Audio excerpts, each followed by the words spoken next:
Edmonton Eskimos finished the season 10-8 in second place in the West. Saskatchewan 9-9 in third. The same record they had last year when they went on to win the Grey Cup.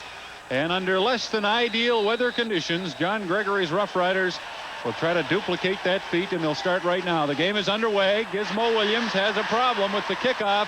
Has it now back on his 2-yard line. And is hit hard at the 10 and down at the 12 or the 13-yard line. Guys, your thoughts on whether or not one team has an advantage given these weather conditions today? Well, I don't think so, Bob. I think both these teams play in outdoor venues. They know what it's going to be like this time of year. I have to laugh a little bit, though. I'm sure Tracy Ham and Ken Austin, for that matter. Tracy went to Georgia Southern, Ken Austin at Mississippi University. This is something new for both of them. I don't believe that they can think about it, because if it becomes a distraction, it becomes a problem. Tracy Ham and the Eskimo offense starting deep in their territory, and they're working into the wind in this first quarter. Not a real strong wind, but it will affect the kicking somewhat. Ham will take off and run, and he gains 8 yards as he heads up the field to about the 20-yard line. Well, yesterday was a gorgeous day in Edmonton. It was plus 2 degrees Celsius. No sign of snow. The tarp on the field. They took it off yesterday afternoon. As of 9:30 this morning, you could see that the snow had already been cleared. It started snowing late last night, and this is what it looks like right now. And they swept the field with those sweepers, at least part of it, just before the start of the game. They didn't get it all, as you can see. 2nd and 2 Eskimos. The ball's at their 20-yard line. And Blake Marshall carries off the left side, and he gets a first down for Edmonton. When you talk about preparation for a game like this, I think you have to be very sure on what kind of footwear. The one on the right, the spot belt shoe, the cleats are a lot softer. They will stay pliable as it gets colder. The shoe on the left, the Nike, is hard-soled, hard cleats. It slides. Most of the players are wearing the shoe on the right. Tracy Ham with a toss to Walling on first down. And he'll gain a couple of yards, and that'll be it. Dave Albright and Dan Rasevich moved up to make the stop for Saskatchewan. You know, when you're talking about these kinds of field conditions, I think it's really important to consider the running game today is going to primarily be between the tackles. I can't see how a running back's going to start to the outside and be able to turn that corner when it's so slippery. So watch for a lot of inside stuff. Oh, you're right, Nick. And the offensive line is going to get that first shot, but it'll be tough for them to sustain a drive, too. 2nd and 8. Tracy Ham throws and completes down the left side. That's Larry Willis. And they rule that he stepped out of bounds, but it's a big gain for the Edmonton Eskimos. Larry Willis has been hampered by a pulled abdominal muscle, which is maybe one of the reasons he hasn't been as explosive. But when you take the chance of knocking the ball down and out, the only help you have is downfield, and you'll see it come into play with Glenn Suter. But it's a tough play for him. You either go for the ball and pick it off, or make sure you got a hand on the receiver. Tough call for the officials, too, as to where he went out of bounds. Tracy Ham on first down throws incomplete. And the football is at the Saskatchewan 54-yard line. Well, I think that's going to be most difficult for the defensive linemen on their pass rush is that they just really can't get any traction. Offensive linemen love this kind of a day because you set the defensive lineman real short. Don't let him build any momentum. Yeah. Eskimos 2nd and 10. The football at the 54 of Saskatchewan. They will change the footballs throughout the game to try and get a softer ball in there because they freeze real fast. as does everything else. But I think we saw Brett Williams change. The players can't be concerned about their footwear. When you're in a 3-point stance, the last thing you want to worry about is if you come off hard, will you slip or not? And throwing on 2nd down in a diving effort. And it's incomplete. Diving for the ball was Todd Smith. Keith Wright.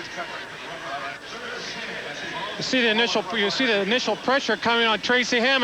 First series here right away. He's rolling to his left. He's rolling to his right. And he's going to try to escape a lot of that pressure coming straight up the field. And once again, those defensive linemen have to run laterally. It's very hard for them to pursue the quarterback. They're going to slip. Ray McErady had the 2nd best punting average in the CFL behind Calgary's Brent Mattich. He'll kick on 3rd and 10. The football at the Saskatchewan 54-yard line. We're just underway.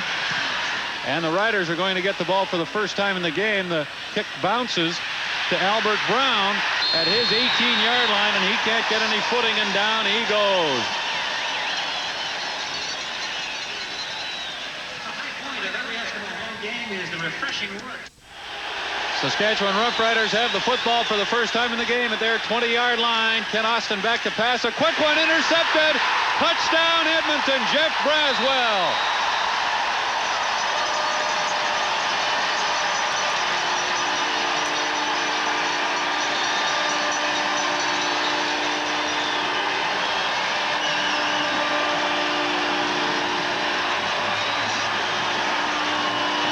Ken Austin reads the hot pattern.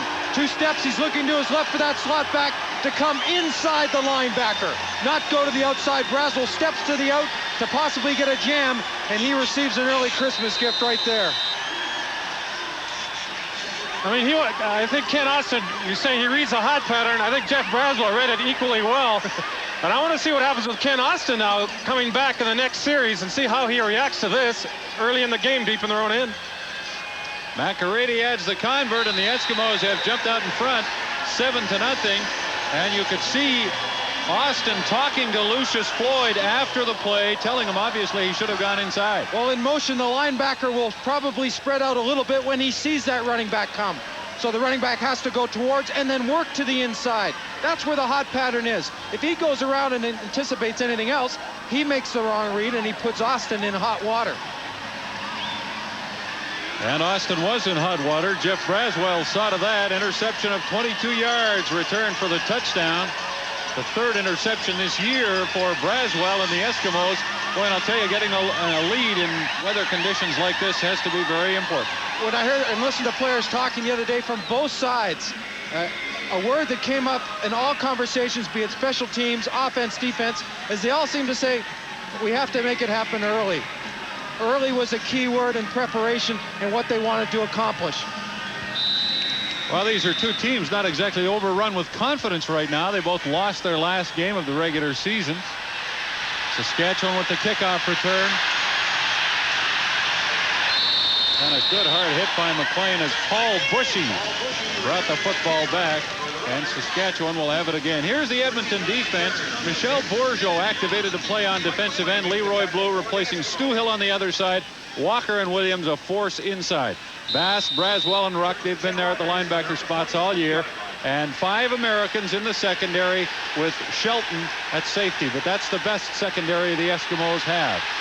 Lucius Floyd carries on first down from the Saskatchewan 43-yard line, and he'll lose a yard or 2. Another good play that time by Jeff Braswell, playing off the blocker, forcing that running back to move laterally on these conditions, waiting for their other pursuit, help from his defensive teammates. And you'll see the halfbacks on any place to go wide, as Mark Mathis did there. They're up tight on first down to begin with. They come up and really take any opportunity of a good play and success by making a good play and making a hit. Ken Austin will work from the shotgun in 2nd and 12. Lots of time. Downfield has Fairholm open, and that's a Saskatchewan first down at the Edmonton 50-yard line. When it was posed the question to Enos Jackson, the other halfback in the Edmonton defense, they said, what kind of receiver is he? Jackson says, well, he's out of position. He's a slot back with the moves and the speed of a wide receiver, and that's what really complements this offense. You got the brute force with Elgard and then the finesse with Fairholm. From the Eskimo 50.5, Saskatchewan first down. Austin throws again to Milson Jones, and he will not get away from the Eskimo tacklers, led by Jeff Braswell. Ken Austin at quarterback with Milson Jones and Lucius Floyd, the outstanding rookie in the West, in the backfield. Fairholm 100% healthy, and Elgard the slots. They scare the Eskimos. Narcisse Guy outside, and that veteran offensive line of the Roughriders with 37-year-old Roger Aldag the key to it. 2nd down and 8. Roughriders at the Edmonton 49. Austin one-handed grab on the snap, and he throws for Fairholm. Flag down. Jeff Fairholm has a touchdown.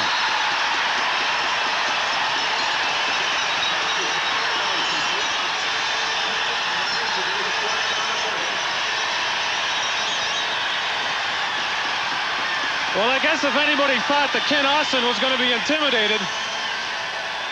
Forward pass interference. Edmonton number 29, Duke line.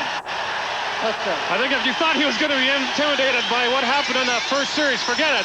This is a veteran quarterback. He doesn't let that kind of stuff bother him. He knows where he's going with this ball right off the bat. Just a terrific throw between those two defenders. You couldn't ask for a better throw. Oh yeah, you make a mistake, you come out and run and gun, and that's the way you have to play a game like this. Don't let a little problem like that, even if it is a touchdown on an interception, disturb you. Back to Fairholm, and that's how you hit quick, and that's how they've done it all year. And they're tied 7-all. You're watching Molson Canadian Football Network. Please present the Outstanding OV Player Awards. The three Eskimos. Edmonton took the early lead, but Saskatchewan answering right back. And Austin to Fairholm, 50-yard touchdown pass. And now the Saskatchewan kickoff with Shelton returning it across the 40 and to the 42-yard line of the Eskimos. Well, Danny Bass drops back to where the motion's. He's going to work a little bit right, keep something in front of him. That ball, watch him try to extend. A little bit of a slide before he tries to come back on it. That's because Fairholm's behind him. Safety, Sheldon is gone. He comes up in coverage, and that's why the middle's so wide open there. Yeah, and the other interesting thing was that Ken Ossett, he walking off the field like it's a workmanlike effort. Marshall running on first down for Edmonton, and he'll gain 4, maybe 5 yards off the left side. In theory, the receivers should have an advantage today because they know where they're going. Well, and that's always the case. They get the opportunity to plant and leave the defender in a sitting position. Tough to catch up. Well, you saw Bass when he tried to change direction there. He was half a step behind right away. Second down and 6 yards to go. The Eskimos with the football at their 46-yard line. Tracy Ham, draw play, Brian Walling, and he has a first down into Saskatchewan territory. Joe Ferragelli really likes Brian Walling. He's not the world's biggest guy, but one thing he does have, and maybe it's a bit of a cliche, he has a big heart. He's a tough blocker. He runs hard for a small man, and that's the kind of running plays that you're going to see today, north and south rather than running laterally. Interesting story with Walling, of course, released by Edmonton last year, picked up by Saskatchewan and played well for them in the semifinal and the final. As Tracy Ham takes off and fumbles the ball. There's a flag on the play, but Ham is fumbled in Saskatchewan. David Albright has recovered.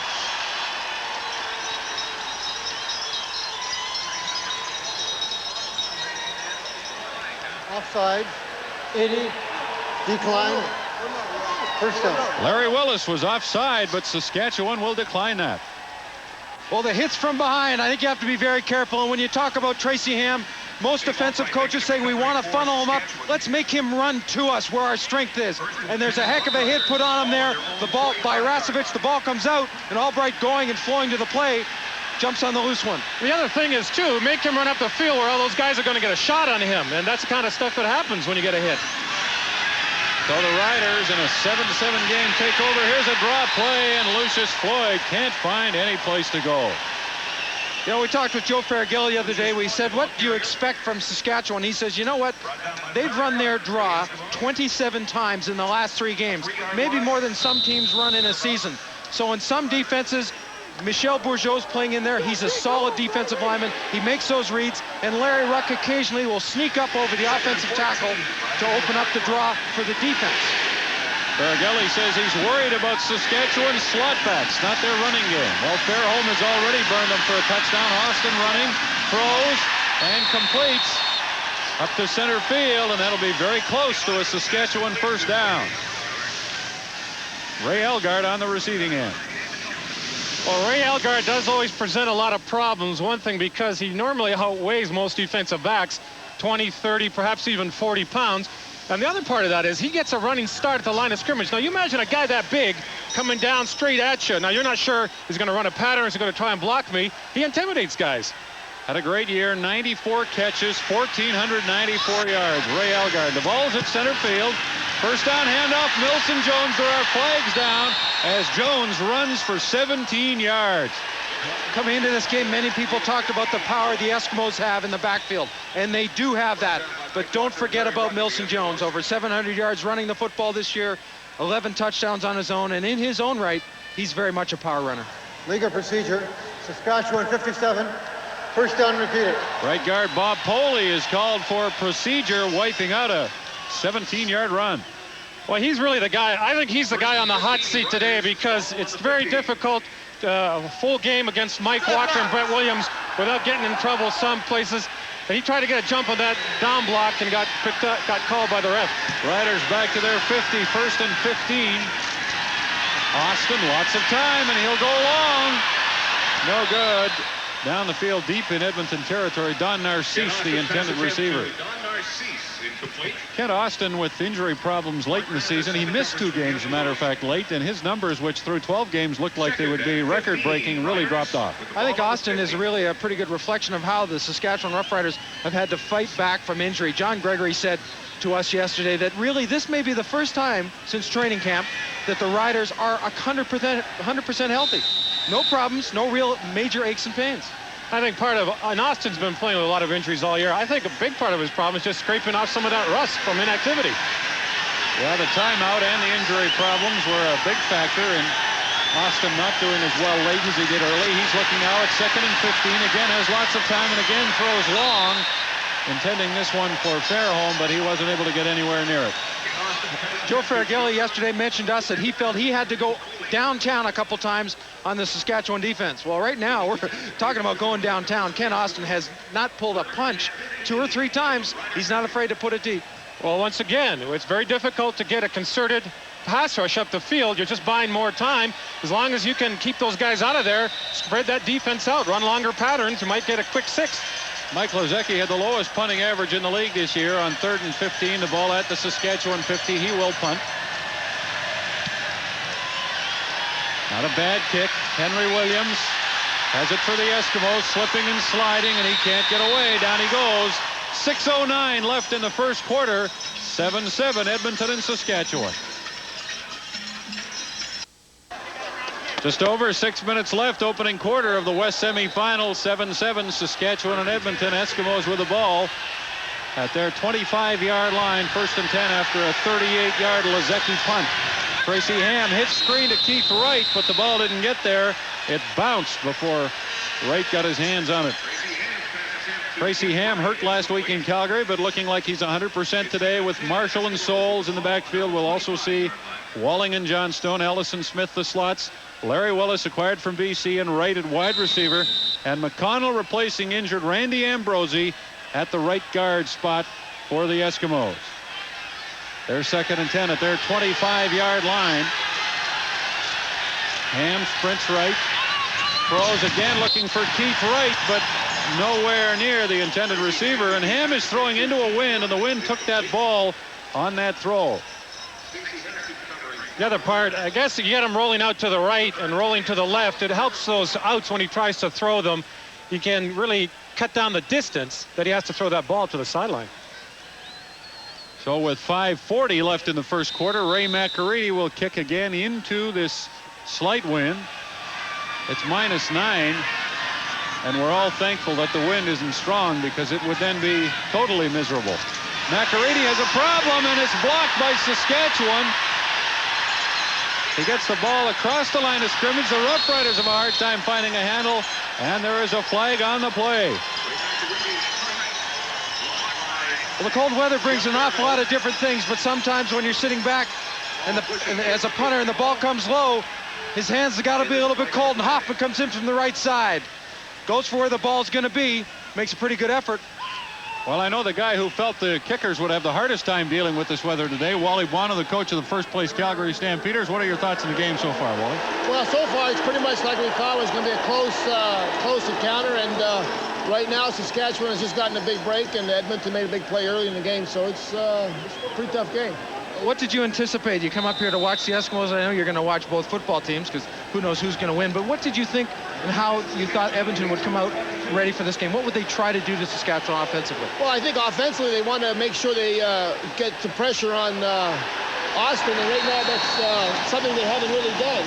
Austin's been sitting back there and pretty much reading the coverage, and you saw in the one scoring drive, you had a lot of time to throw the ball. So if they don't get to them with their front four, do you anticipate them starting to throw a few more blitzes in there? Well, I think that's when they hurt you the most. You know, that's when Fairholm has had some big days against Edmonton, is when they start blitzing and getting one-on-one with those halfbacks, and I think they're afraid of that. Wally, I'm sure you don't care who's in Calgary next Sunday. No, it doesn't matter. I think they're both excellent football teams, and we'll be ready for either one. Thanks, Wally.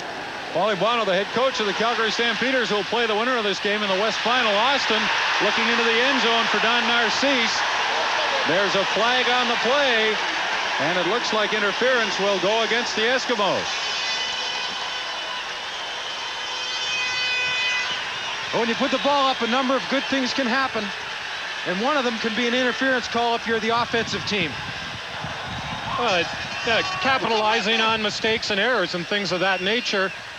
Again, and we don't want to harp on the weather forever, but in this type of a day, if you get so many chances, you better make them all count. Oh, you're darn right. Ken Lazarick from Winnipeg is the referee. There's no infraction on the play. Ball was uncatchable. Third down. Well, the Saskatchewan Roughriders are enraged by that turn of events, as they thought they were going to have it first and goal on the 1. You see John Gregory on the field. Richie Hall talking to one of the officials. But after a conference, they decided not to enforce the penalty. Out of the shotgun. See Austin looking left. That little pump fake to try to pull some defenders. And you make the decision. Is this a catchable ball or not?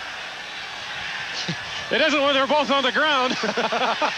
Dave Ridgway on to try a field goal. And it's good. Nothing seems to bother Mr. Ridgway. We'll figure out how long that was for you in a minute. About 32 yards, I'd say. And Saskatchewan has taken the lead thanks to the man they call Robo Kicker, who was a cool 59 out of 72 this year. That's just 82% in his field goal tries. You see that referee stayed away till John Gregory calmed down.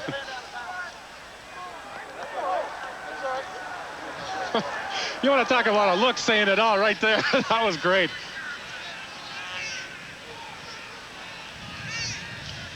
So the Roughriders have taken the lead with 4:11 left in the first quarter. Dave Ridgway seemingly unbothered by anything. Tracy Ham and the Edmonton offense with Blake Marshall carrying off the left side. Flags come down after Marshall was grabbed by a host of Roughriders. Then a flag came down.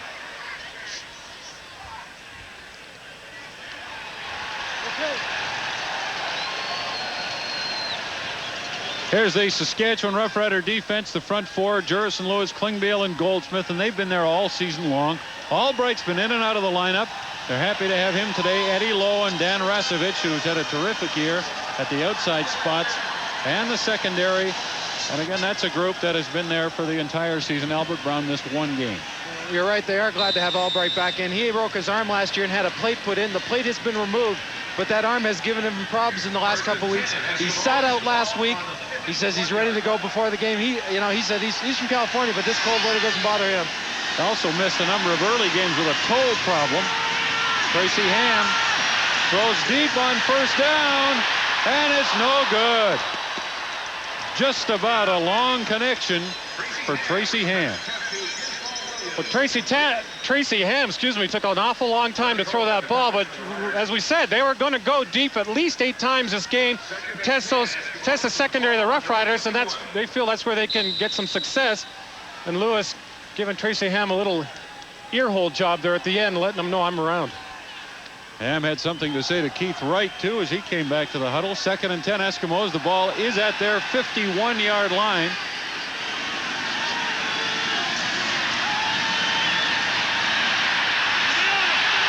Ham gets away from Jurison and finally throws and completes it.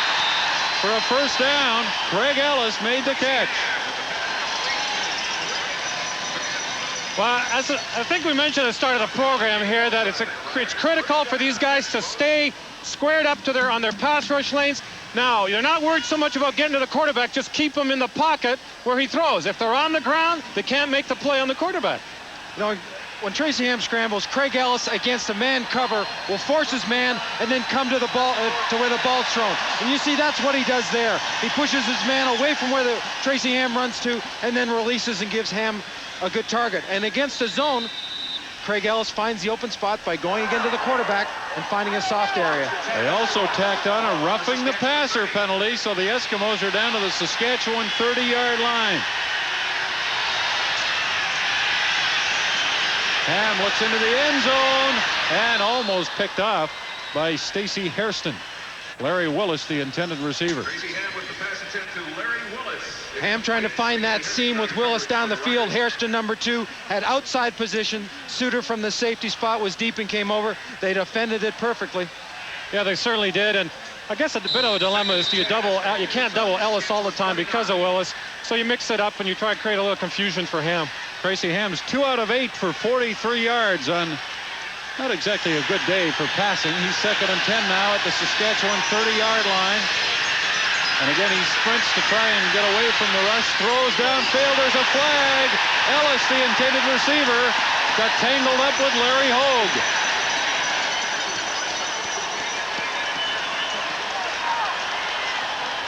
Well, you talk about the blitz. Saskatchewan came up. Here comes Ellis across the field. The coverage is already behind him. Hogue tries to make a play. He goes and tries to accelerate, and they get their feet tangled.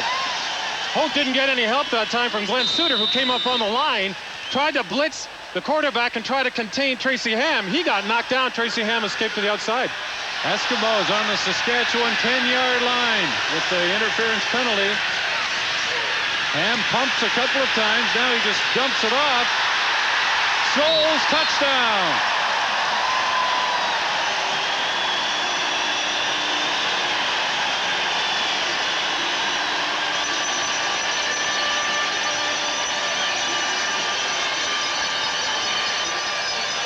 Watch the movement of where the team's going. Marshall steps right, Soul stays in, and both release. Tracy Ham sees nothing to one side. When the linebacker doesn't come to Michael Souls, he just finds the area, just sort of waffles out there and waits, and if there's an opportunity. And sure enough, Marshall stays in and blocks, and Souls gets himself a touchdown. Tracy Ham has the ability, as he did there, to now take himself away from a read, come to the backside in the open man, and that's Rod Conop down. Right from the snap, Marshall steps up. He helps out on Klingbeil. Nothing there. Don't try to force it, and instead of running, get it to someone who's paid to run the football, and that's Michael Souls. One of the things that's really helped so far also is that, again, they're forcing those defensive linemen to run laterally. They seal them off to that side. Tracy Ham just escapes out the backside, buys some time. Ray McErady will attempt the convert. And he makes it. So with 1:49 left in the first quarter, it's 14-10 Edmonton over Saskatchewan. That was a 6-play, 75-yard drive, aided by 2 Saskatchewan penalties, one for roughing, one for interference. Saskatchewan, the least penalized team in the CFL this season. How do you figure all this scoring in these weather conditions? Offense has that much of an advantage? Well, you said earlier, you know, the receivers and running backs, they know where they're going, and it's very difficult for the defenders once it gets started running one way to stop and come back on a guy.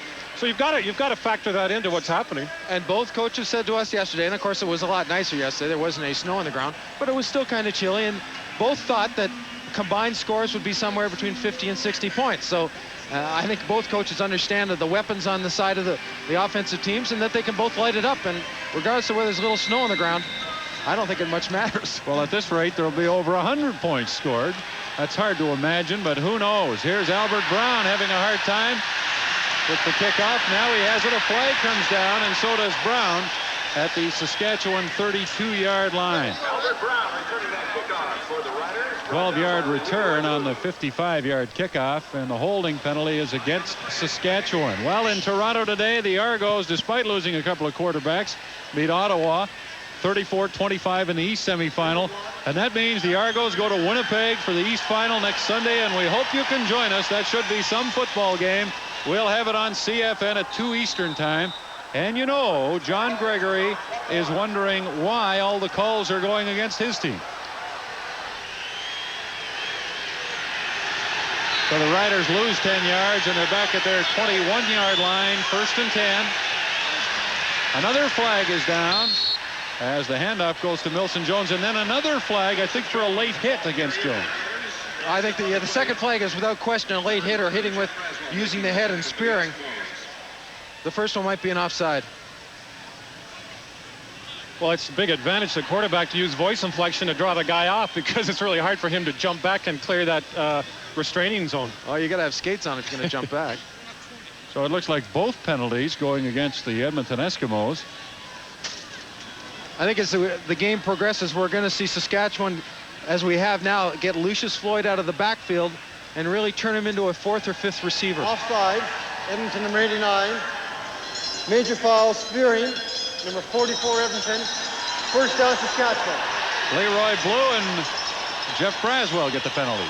On that same note, you know, Lucius Floyd has been able to step into a situation where McRae went down and really fill in and be the same type of player. He caught 73 passes in only 13 games. Jeff Braswell scored the first touchdown of the game on an interception, 22-yard return to give Edmonton a 7-0 lead. It's now 14-10 Eskimos. And here's Ken Austin throwing down the seam for Fairholm, who almost made a one-handed catch. Well, they seem to be really intent on working the seams against the Edmonton secondary and really moving that ball down the field. And I think that's been a bit of a Saskatchewan Roughrider trademark, as they really like to throw to those slot backs in the seams down the field as opposed to using their wide receivers. Although you got to admit, Don Narcisse has had over 1,000 yards this year and done it in a very quiet fashion. Well, yeah, those are two guys, both Mark Guy and Narcisse. You can't forget about them. Riders 2nd and 10. The football's at their 41-yard line. A lot of Saskatchewan fans here as Austin took too long. He was changing the play, moving people around, but it took him too long to get it done.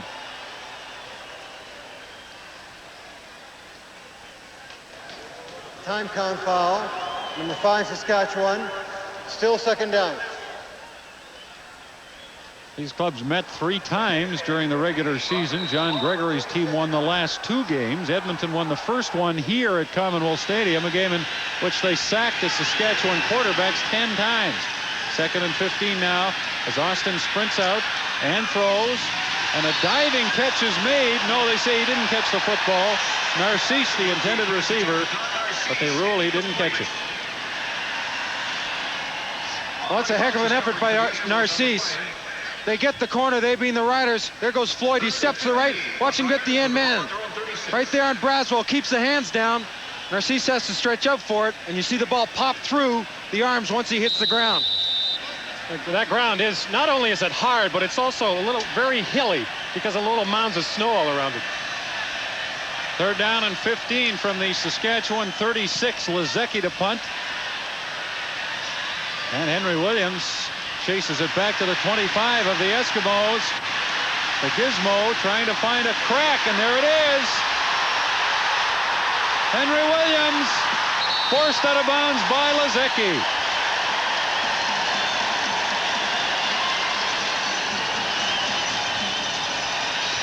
You know, John Gregory yesterday described it probably the best possible way when he described both Albert Brown's abilities and Henry Williams. He says, if you give them a bit, they'll take a lot. You know, I thought this would be the great equalizer today, that these kind of conditions would take away a little bit from Gizmo's returns and make them more concerned about just catching the ball and getting what they can, but he's still got a pretty good game. And no one told him. That was a 37-yard return. I wonder how long it might have been on a good field because he was not able to cut left there, or maybe he could have taken it further. Walling carries on 1st down, and Eddie Lowe was right there to meet him, and that play ends a wide open, action-packed first quarter. Eskimos leading by 4.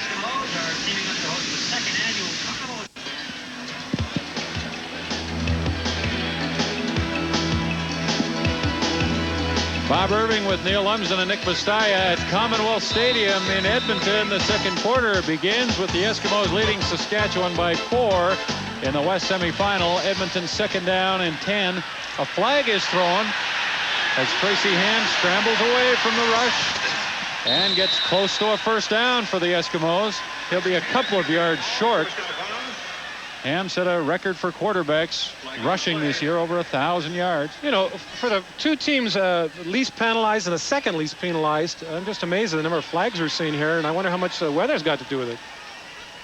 Anxiety as well, I guess, for some of these offsides, maybe looking to get that edge on a slippery field. This one is going against Edmonton. Legal procedure, Edmonton number 50. 2nd down, repeat it. Defensive coordinator Ted Heath for the Saskatchewan Roughriders has something which he describes, and they've named the sting package for Tracy Ham. What they want to be able to do is make the look a little bit different on defense and make him hurry up to make a decision on his reads. They feel if they can make him rush a decision, they'll make him hesitate and they can get to him. 2nd and 15. Ham in the pocket. Lots of time. Throws wide open, and the ball is dropped by Todd Smith. And he was wide open. You can't ask your quarterback to do any more than that. Yeah, I'm sure Tracy Ham feels the same way anytime you see him walking off the field, hands on hip. I guess if it's his fault, you see him how he unsnaps that helmet, and if it's the receiver's fault, he figures he walks off the field with hands on hip. The other thing I think we might see receivers try to do, because the weather's cold and they're not maybe as comfortable, their hands are a little bit frosty even with the gloves on, is trying to catch the ball with their body. And when you try to do that, it's going to hit as it did there for Smith and bounce out. You really don't get a handle on it. McElready, low snap. He gets a handle on it and doesn't get a very good kick away, but a very beneficial Edmonton bounce, and it goes out of bounds around the Saskatchewan 27. We're a minute into the second quarter. The Eskimos lead by 4. We're all smothered in snow here at Commonwealth, but we have some football game going. A minute into the second quarter, the Saskatchewan Roughriders, 1st and 10 from their 22-yard line. Milson Jones carrying, and he has a gain of 6, maybe 7. Milson Jones had a personal best for yards rushing this year of 765, and Kent Austin was the number 2 rated quarterback in the CFL behind Tracy Ham. Well, part of the Rough Rider game plan is anytime that they're going to send the 3 receivers to the wide field and then try to run back in the short field, because the Edmonton secondary rotates away. There's one less man over there to help make the play. The football is actually nosing the 30. Second down and between 3 and 4. Jones has it again. Milson Jones. Good moves and good power. First down, Saskatchewan. Talked with Kent Austin, asked about the Eskimo defense and what weaknesses they have, if any. Well, I really feel like Edmonton's solid in every phase of the defensive game. They've got a good front, pressure the quarterback to play the run real well. They've got good linebackers to pursue the ball. Danny Bass is the key to their linebacking core. He makes great checks on the line of scrimmage. He reads pass routes. He reads formations well. And their secondary covers well. They got 2 really good corners and good halfbacks and solid safety. So there's really, I don't think there's any one part of their defense that you can exploit offensively. Kent Austin working the running game right now. Milson Jones carried again and picked up 6 more yards. That's 3 in a row, and I think we're seeing Milson Jones, who does this very well, stays under control when he hits the line of scrimmage. He doesn't figure that he has to pop through there going 100 miles an hour, but he does figure that he hits in there. If he is under control, he can use those quick feet to his advantage and make a cut, whether it's back or to the hole. Second down and 5, Roughriders. Austin throws, wide open Elgard. Ray Elgard still on his feet to the Eskimo 50-yard line, and down there by Shelton.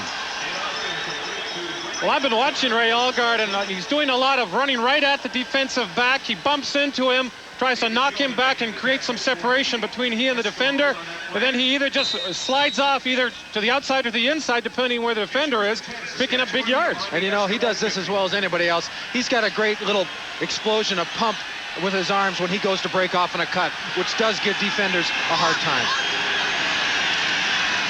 This is Milson Jones putting his head down and driving forward. Kidding about Milson Jones' weight again yesterday. He's listed at about 230, but that's not nearly what Milson weighs. Well, regardless of what he weighs, he hits in there. He's a load to stop, as the defenders of Edmonton know, but it's his feet. You know, I'll go back. He's got great feet. And like you mentioned earlier, he keeps them underneath him, under control underneath him on a slippery field. He's about 245, reliable sources inform us. Second down and 5. Austin releases to Floyd over the middle, but he's grabbed right away and will be just a little bit short of the first down. Danny Bass there to make the play. You heard Ken Austin say how Danny Bass can be the key to this defense. He really is a student of this game. He makes the reads and then steps up. He studies films. He knows what tendencies are when people line up, when he sees certain motions. You know, not only is it physical, but he understands as your career goes on, you have to be smarter than the next guy. And that's why he plays so well. Well, you do. The other reason is you have to be smarter. You have to work on your techniques and fundamentals more, because let's face it, as you get older, your physical skills deteriorate to some extent. You get a step slower, so you have to make up for that in some other way. John Gregory has decided to send in some blocking strength and go for it on third down and less than a yard. The ball at the Edmonton 41-yard line. We're 4 minutes into the second quarter at Commonwealth Stadium. The Eskimos lead the Roughriders 14-10. And you can see the offensive linemen digging in. They want to get that advantage. Austin keeps it himself. He slips as he tried to drive forward. There's a flag on the play. It looked like Austin got far enough to get the first down, but the Eskimos were offside anyway. Like a couple of bulls in there. You see them scraping the snow away. The offensive linemen, they're just snorting away, getting good footing so they can get that good surge. Offside, Edmonton. First down, Saskatchewan. Nick, you've played in weather like this. What's the most difficult thing for an offensive lineman on a day like this? Well, again, trying to get some push on those defensive linemen on the running game. Now, you like it because it's harder for them to pass rush, but you really can't get any sustained foot movement to push them back off the line. First down, Riders with a penalty. They fake the draw. Austin to Narcisse, complete.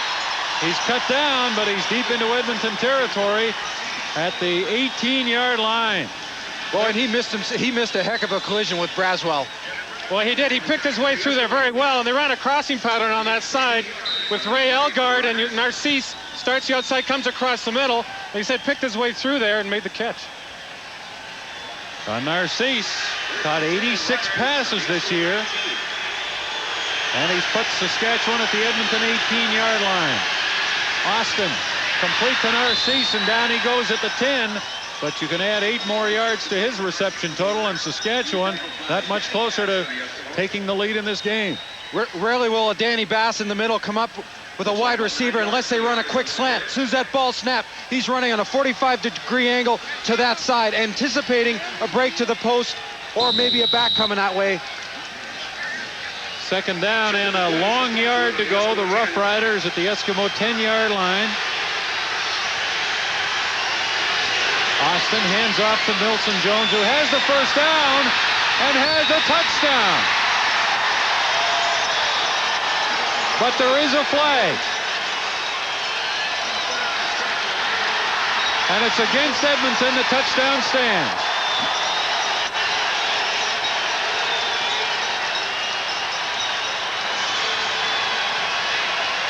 The critical thing here, the most important thing, is that look at Milson Jones's shoulders. They're squared to the line of scrimmage. On this type of field, that's very important because you have to be able to make a cut in either direction so you don't commit to one side or the other. Those square shoulders helps him to take it up the field.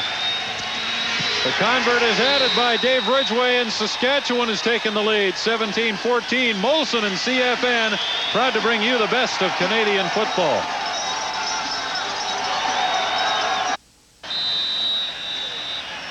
Milson Jones, a 10-yard run and a Ridgway convert, and it's 17-14 Saskatchewan. The Riders kick off. Michael Souls returns, and he's stopped at the Edmonton 36-yard line. Well, as we mentioned, the important thing here is that Milson Jones keeps those shoulders square and makes the cut, not necessarily where they were initially going to go. The other part of it is that he gets a fairly decent push from his offensive lineman. I mean, it's not a big hole, it's not a big gap, but just enough so that he can squirt through there. Look where they're hitting Milson Jones. Everyone's trying to grab him in his upper body. You might as well try to tackle that goalpost. If you don't get Milson Jones low, with that upper body strength and those feet keep pumping, he's going to drag you, as he did. Brian Walling on the toss to the left side, and he'll pick up 5 yards. The line of scrimmage was the Edmonton 46-yard line, and Walling is across the 50 to the 51. Walling reacquired by the Eskimos after he was picked up by Saskatchewan late last year, this past winter, and now playing against the team he went to the Grey Cup with last year and won the Grey Cup with last year. Second and 5. Eskimos at their 51. 8.5 minutes left in the second quarter. Saskatchewan leads by 3.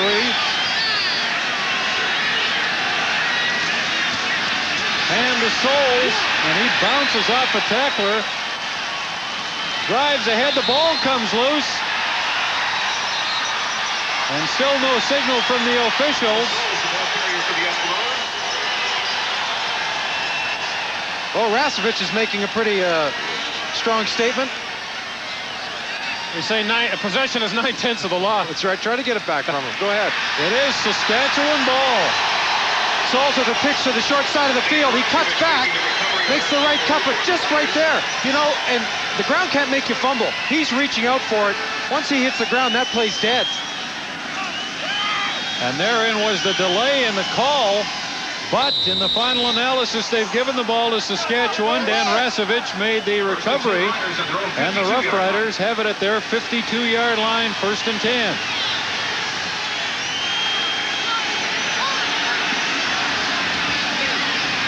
Lucius Floyd with a first down carry has 2, maybe 3 yards on the play. I think it's important to point out when Saskatchewan came in last year for the Western Final, I think there was an awful lot of question on the shoulders both of the coaches and the players of whether they could come into this place, Commonwealth Stadium, and beat the Eskimos. And I think coming in and preparing for this game, there was never a thought about that. And I think that has to help them in their preparation and their beliefs to come in and win another football game here. Austin on 2nd and 8, and he looks down a seam for Floyd, who was tripped up, and it's intercepted by Bass. Danny Bass looking for somebody to toss it to. There's a flag down. Bass down the sideline, and Roger Aldag catches up with him.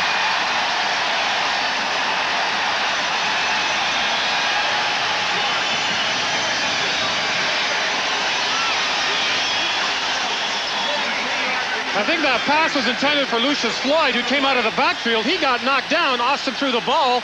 There was no one there but an Eskimo. Yeah, I think Saskatchewan has a pretty good case for interference right here. Well, we thought that the Souls fumble was maybe caused by the ground, and Saskatchewan got a break there. So Edmonton, it looks like, gets one back. And a rough play penalty against the Eskimos will wipe out the terrific run by Danny Bass after the interception. Yeah, he looked like a running back. Major foul, unnecessary roughness, 44 Edmonton, 1st down Edmonton. Jeff Braswell hurts his club. Oh, we spoke. Austin's going to go down that seam. You're going to see Floyd down on the ground there. He gets tripped up. Bass is going deep. He's also rotating to the strength of that side. Bass makes a great play. And Braswell took a roughing penalty to wipe out that run by Bass. Ham on 1st down, and the pass is dropped by Larry Willis. There's a flag on the play. That's twice now. Tracy Ham has put it right on the numbers and had it dropped. Well, I guess it's frustrating for a quarterback because you're doing your part of the job. You're hanging in there tough, and you're getting drilled as you let the ball go. And that's part of it. The other part is at the other end, and under inclement weather. Forward pass interference, Saskatchewan number 4, 1st down Edmonton. The catch has to be made. But again, receivers letting the ball come to his body, and it's bouncing off his body. Got to get your hands out there, cold weather or not. Catch the ball with your hands, then bring it into your body. Albert Brown was called for interference, so the Eskimos do get what in effect was a completed pass and a 1st down. At their 41-yard line, this time Larry Willis, no, he didn't hang on. I thought he had that one, but again it slipped away. And a dejected Tracy Ham will head back to the huddle. See the hands on the hips? Whose fault was that? Well, he has to keep swinging that ball, getting it to his receivers. He's doing everything he's supposed to do. Now he needs some help. He's getting the protection. They're moving the pocket around so he's not always stationary in a straight drop back. Everything else is fine. He just needs some help. That's downfield by his receivers. That's 3 that I count that were dropped. The ball is at the Edmonton 46, 47-yard line. 2nd down and 10. Ham, lots of time. Now the pressure comes, and he dumps it off to Marshall, and he puts his head down and gets a 1st down at the Saskatchewan 52-yard line. You know, when Ham dropped back there, and you saw him pump quick, he was looking at Marshall.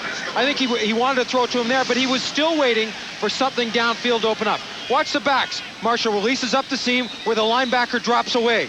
See Rasevich behind him? Ham looks to him first. Maybe he should have thrown it then. That's right. Rasevich was looking that he might go elsewhere with the ball. Then when he threw it, he's got to come up and make the play.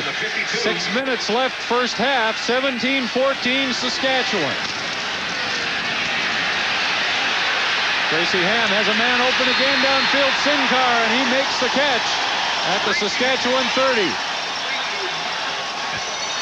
Last week on our CFN telecast from Toronto, Mike Pinball Clemens was our Molson MVP.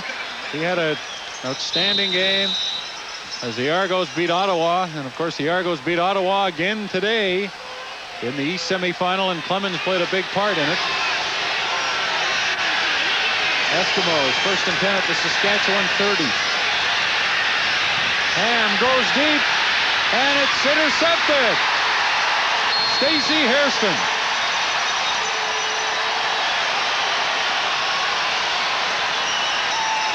4:59 left in the first half. Eskimos lose a scoring chance. Stacey Hairston, a 22-year-old rookie from Ohio Northern University, has just intercepted the ball in the end zone for Saskatchewan. The third Eskimo turnover. Saskatchewan have committed 2. The Riders get the ball back and hang on to their 3-point lead. That was a heck of a play by Harrison. Edmonton sends 3 receivers to the wide side. Harrison's deep. See him going backpedaling? He makes the read and jumps the throw. That's a great play and a great timing, too. John Gregory was saying that he has tremendous leaping ability, and this one, whose fault is that? Who knows? I mean, the ball is up there. It's for anybody to go and get. Just Stacey Hairston, just does a tremendous job of out jumping the receiver. And going to his favorite target, Craig Ellis. 2nd down and 10, Saskatchewan. Austin screens to Floyd, and Danny Bass is there. What a play by Bass. Well, you saw the play earlier where Danny Bass came up after that little dump pass over the middle to Lucius Floyd. Once again, he's in a man-to-man situation, and that's a perfect defense to have. Anytime that they're going to run a screen is to be in a man situation. Just reacts tremendously. Up, avoids a blocking, makes a play. Yeah, it's fun to watch him drop back there and just read the quarterback. And he's on his way before Austin throws the ball. Well, and Floyd had lots of snow in front of him had Bass not been there. There were no other Eskimos in the immediate area. Lazecki punting into the wind, a low kick, good bounce though. He does a nice job. Williams at the Edmonton 45-yard line, and there is a flag on the play as Williams is brought down after a short return.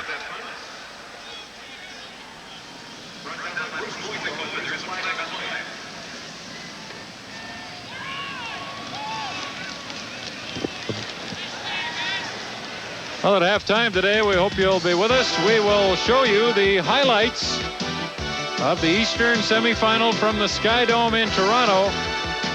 And this was one of them. Darryl Smith took that pass and ran it all the way for a Toronto touchdown over 100 yards. A huge play as the Argos beat the Ottawa Roughriders. We'll have more highlights for you at halftime of the Eastern semifinal, where they played in the climate-controlled Sky Dome. Different story here at Commonwealth as Walling breaks through on 1st down and is still on his feet and gains about 18 yards.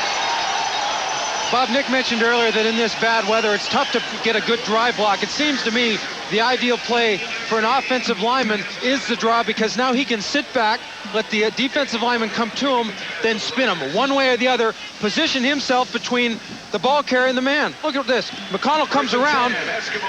All the offensive linemen do is just create a lane by directing the defenders upfield.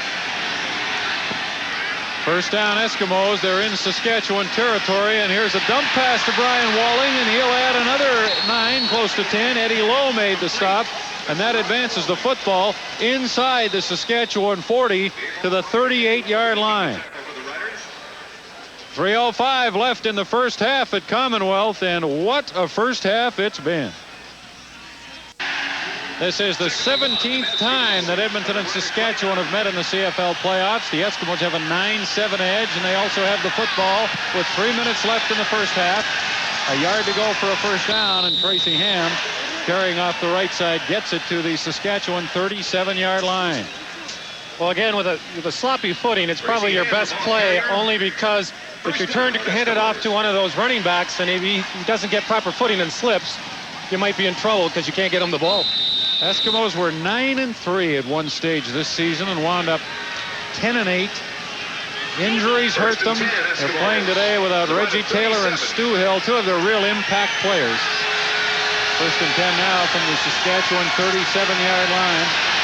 Tracy Ham, lots of time. Boy, he's had time all day, and that pass a little bit underthrown, intended for Marco Sinkar, but both quarterbacks, Nick, have had plenty of time for the most part to throw the ball. Well, I'm not harping on it, Bob, but it just goes back to what has been, again, with the footing, is that it's very difficult for those defensive linemen to get much of a charge upfield, especially those offensive linemen realize this. They're not going to give them a lot of room to maneuver. 2nd and 10 Eskimos at the Saskatchewan 37-yard line.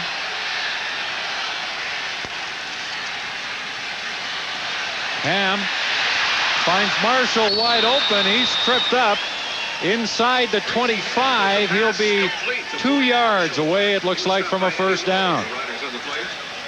Well, right now the Eskimos are having a little bit of success. You saw them going downtown a little earlier in the game. Having a little bit of success right now, just dumping that pass off to their backs. Both quarterbacks have been fairly successful. 2 interceptions against Austin, but 124 yards to 106 for Tracy Ham, who has been hurt by drop passes by his receivers. Ray McAreedy is on to try a field goal, and this will be a 36-yard attempt. And if he makes it, he'll tie the game. But it stays wide right. Albert Brown in the end zone, thinking about bringing it out, and gets it out to the 1-yard line. 1:57 left in the first half. And Albert Brown brought that wide field goal attempt out, and I'm not sure about the wisdom of that move, although that point, I suppose, could be important somewhere down the road. Well, it can be. My concern is that you're on the 1-yard line. You're going against the wind. There's just under 2 minutes left in the first half, so you've got to do something with that football right now. You've got to get a couple first downs, and if nothing else, move it so that you can in better position to kick it and improve your field position for your defense. You never want to give away points, but normally that would have been conceded, that single. The Riders at their 1-yard line. Here's the toss to Lucius Floyd as flags come down, and Floyd has a gain of 2. Danny Bass again led the tacklers. There is a penalty flag, and it's a procedure call against Saskatchewan. Edmonton will likely decline. 1:53 left in the first half. John Gregory, Saskatchewan Roughriders with a 3-point lead, 17-14. Legal procedure. Saskatchewan number 32, decline. Second down. Gregory is actually worried, Nick, about all the talk about the Eskimos and the turmoil and problems they had. He thinks it might serve to rally them together and fire them up. Sure, give them a reason to pull together. Who knows what goes on in that locker room? Austin and the Riders, 2nd down and 8 from their 3-yard line. Austin in the end zone, finds Lucius Floyd up at the 8, but that's 3 yards away from a first down, and so Saskatchewan will have to punt the ball away. Well, they don't have to, but they will. Well, both quarterbacks are showing good patience right now. If nothing's open down the field, all they're trying to do is just dump the ball off and get a one-on-one situation where if that running back gets that ball, maybe he can make someone miss in these slippery field conditions, pick up that first down. Mike Lozecki has done a good job in these very, very trying conditions punting the ball today. The wind, again, we tell you, not very strong, but it does favor Edmonton in the second quarter. And the Riders, with 1:34 left in the first half, will punt, and will watch it from the end zone.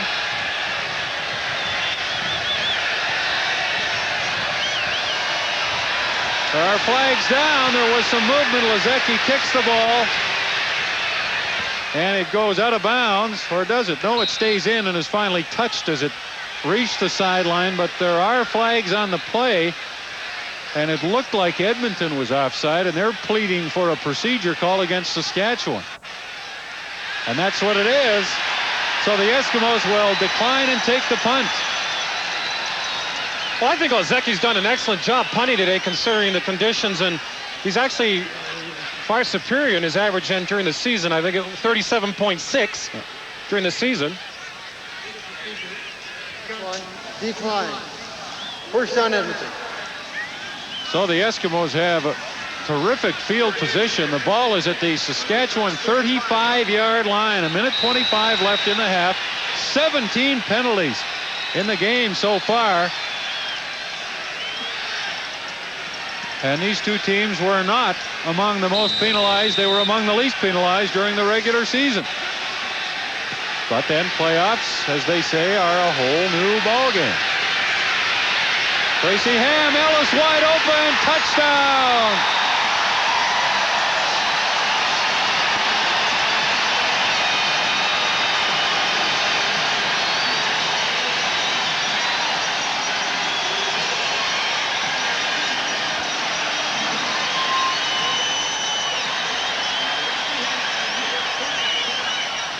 Well, I think it's fairly obvious to see how wide open Craig Ellis was that this is a blown coverage.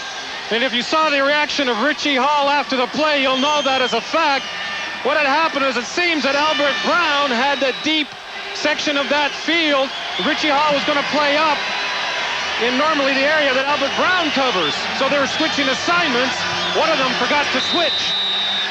McAready adds the convert, and the Eskimos lead 21-17 with a minute 19 left in the first half. You see it to the left of your screen where Craig Ellis is so wide open there, and you don't see Richie Hall, but he was very upset that, again, when you try to switch coverages, you've got to make sure that there's lots of conversation there, that everybody's exactly sure that they're on the same page, running the same defense. This is a, really, Saskatchewan can say it's a cheap touchdown, but those things happen when you don't communicate and you're not sure the defense. Tracy Ham doesn't often run the length of the field to congratulate anybody on a touchdown, but again, it's playoff time and emotions are at their peak. Tracy Ham certainly has been under a lot of criticism here in Edmonton for the Eskimos' struggles down the stretch, losing 5 of their last 6 games. Some personal problems this week with his father ill in Florida. He went home for a couple of days while his dad had open heart surgery. He's okay or doing well, we're pleased to tell you. And Tracy Ham is doing well today against Saskatchewan as Paul Bushy returns the kickoff to the Saskatchewan 45-yard line.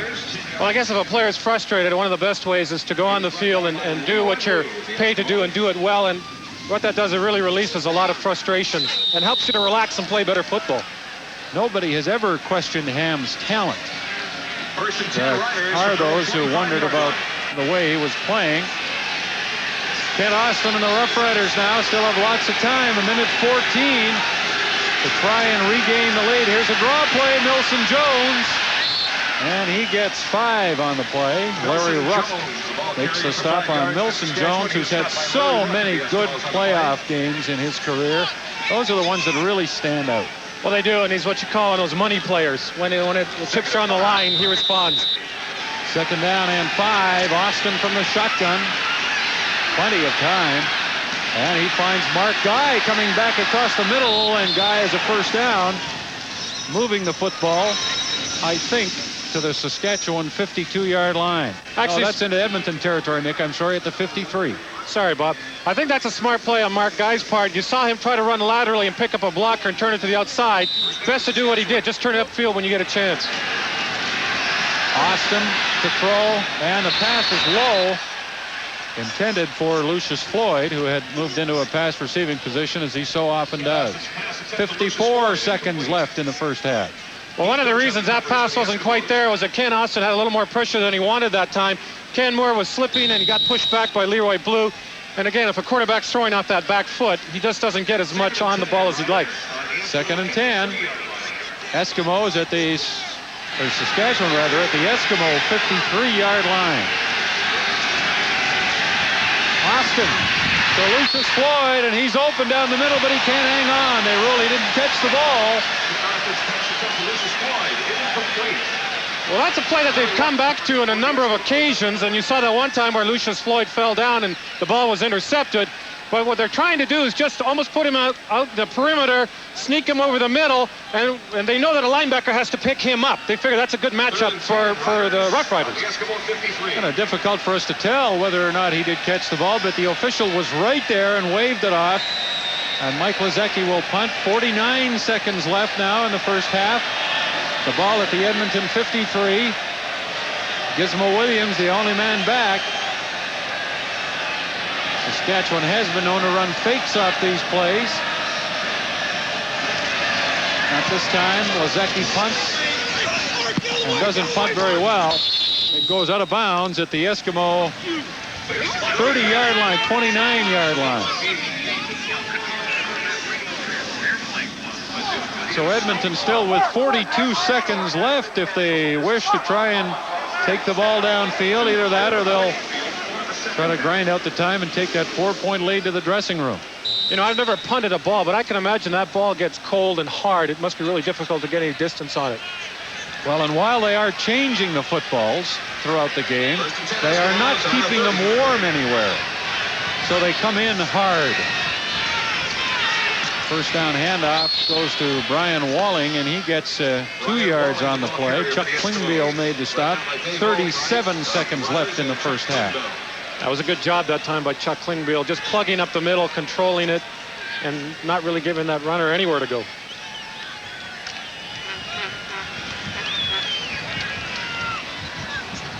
Second and 8, Eskimos. Ball on the 32. Bit of a delay. One of the officials was way down in the Edmonton end zone for some reason. Now time is whistled in. Tracy Ham on 2nd and 8. And he fakes the handoff, and he'll keep it himself. Tracy Ham spinning and diving ahead for a first down for the Eskimos. 26 seconds left in the half. And Ham is up to the Edmonton 45-yard line. Well, this is a thing that made Tracy Ham a legend in college. With the old option play, he fakes the option, keeps it himself, just turns it up the field. And it's really a safe play. You don't have to hand the ball off to anyone in bad weather conditions. Ham will throw now. Releasing out of the backfield is big Blake Marshall, and he gains 7. 15 seconds left in the half. Well, the Roughriders are going to just drop off in coverage and make sure that everything happens in front of them. They come up and make the play. The Eskimos might take a timeout here and try to get 2 plays organized and get within field goal range. Here's a draw play to Walling. Still on his feet, Brian Walling. He's in the field goal territory with 4 seconds left in the half. Well, as Neil mentioned earlier, that's a good play to run on a day like today because those defensive linemen charge upfield. It's very hard for them to change direction and give chase to the runner. The ball is at the 39 of the Saskatchewan Roughriders. You see it here. It's easy blocking. You just turn your man to the side, let the back pick his way, and it's very difficult for them to plant their feet and drag the running back down, Walling in this case. 46-yard field goal try by Macarini. This will be the final play of the first half, unless we have a penalty.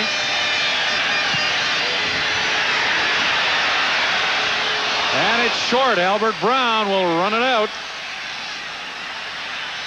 And down he goes at the 7-yard line. And so the Eskimos will have to be content with a 4-point halftime lead, 21-17 over Saskatchewan. Nick, are you surprised at all the scoring, given the weather conditions? I guess I'd have to be, because normally you'd anticipate it being a low-scoring affair. First team to make a mistake is going to be the one that might end up on the short end of the score.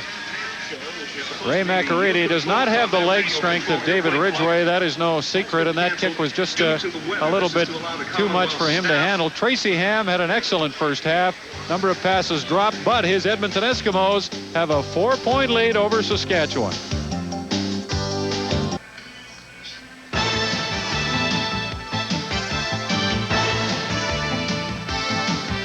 We are at snow-covered Commonwealth Stadium in Edmonton. Halftime, the Eskimos lead Saskatchewan 21-17 in the CFL West semifinal game. Earlier today at the Sky Dome in Toronto, it was the Argos beating Ottawa 34-25 in the East semifinal game. Ottawa got off to a good start in this game. Greg Stuman scored a touchdown. A big hit by Kulka on Ricky Foggy. The ball came loose, and Greg Stuman took it in for a touchdown. Ricky Foggy was injured on that play and did not return to the football game. John Kangemi took over at quarterback for the Argos, and he was injured as well on this hit, and that brought Willie Gillis into the game.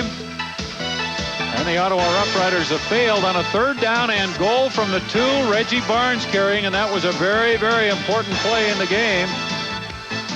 And then it was Darryl Smith catching this pass from Gillis and turning it into a 100-plus yard touchdown for the Toronto Argos. But the Ottawa Roughriders weren't finished at that stage, even though that had to give the Argos a huge lift. Ottawa hung in there. Damon Allen scored a touchdown and a quarterback sneak. Dean Dorsey kicked a field goal. And then this interception by Don Wilson really put it away for the Argos, who took total command of the game at that stage. And Toronto really got a tremendous game once again from Mike Clemens. James Ellingson scoring a late touchdown for Ottawa, and then Mike Clemens with a spectacular run, and we've seen this so often from the pinball this year, and that put the lid on it for the Argos. And we'll talk to Mike Clemens in just a few minutes when we come back. We're at Commonwealth, where the Eskimos lead Saskatchewan by 4 at halftime.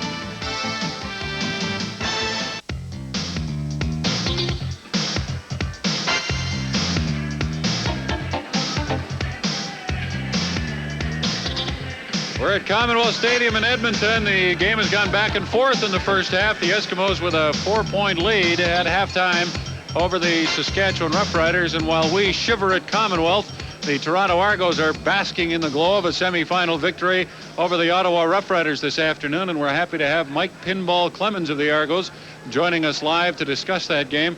Mike, first of all, congratulations. Was it a harder game than you thought it might be? Thanks a lot, Bob. And no, it wasn't as hard as we thought it was going to be. We knew we were in for a tough battle. I think a lot of other people thought that it was going to be a little easy on us, but we really expected a tough battle. You know, they've done what we haven't done this year. They beat Winnipeg twice going down the stretch there, and they really play us well all the time. So we really expected a tough battle. Mike, you carried the ball on rushing plays 12 times today. That's more than normal for you. Is that a product of the fact that you had the injuries to Foggy and then John Conjemi? No, I think basically what we were trying to do is just give what they take what they give us. They were giving us the run a little bit more today, and I think we had to go to it in order to accent the passing game. You know, in past games, you know, we usually pass the ball to accent the run game, but I think we had to do it vice versa today. Mike, did you think you were in trouble when Ricky Foggy got hurt and then John Conjemi went out of the game? No, I didn't. We've struggled with that sort of situation all year long, and nobody was getting too nervous or too antsy or felt like they had to take the game into their hands. You know, we all just wanted to relax and do our job, and we knew that Willie would come in and perform admirably as he did. And, you know, when you get in a situation where you're trying to do too much and overcompensate, that's how you get yourself in trouble and make turnovers yourselves. And I know you all wanted one more shot at the Winnipeg Blue Bombers, Mike, and you're going to get that. Oh, yes, that is nice. You know, it's my first playoff victory, and, you know, it was really great when it's a really hard-fought game, and hats off to Ottawa and to our defense who kept us in the ball game. Mike, congratulations, and, of course, it'll be Toronto and Winnipeg for the East Final. Let's go down now to Neil Lumsden, who had a chance to talk with Saskatchewan Roughrider coach John Gregory at the end of the first half. Your reflections on the first half, Coach. Some things haven't gone your way. How does it have to change? Well, geez, I'll tell you what, we're playing against a lot of people out there. We've had some turnovers, and, you know, we just have to keep plugging away, and we'll be okay. Okay, you get the referees on your side. What are some things you have to do on defense? You got the referees on our side? Well, if you do, you got to. Well, you know, everybody's slipping and sliding out there, and, you know, it's Tracy's scrambling around. He's making some big plays off the scramble. We just have to keep him contained. All right, thanks, Coach. Neil Lumsden and John Gregory. Gregory's Roughriders 4 points down at halftime.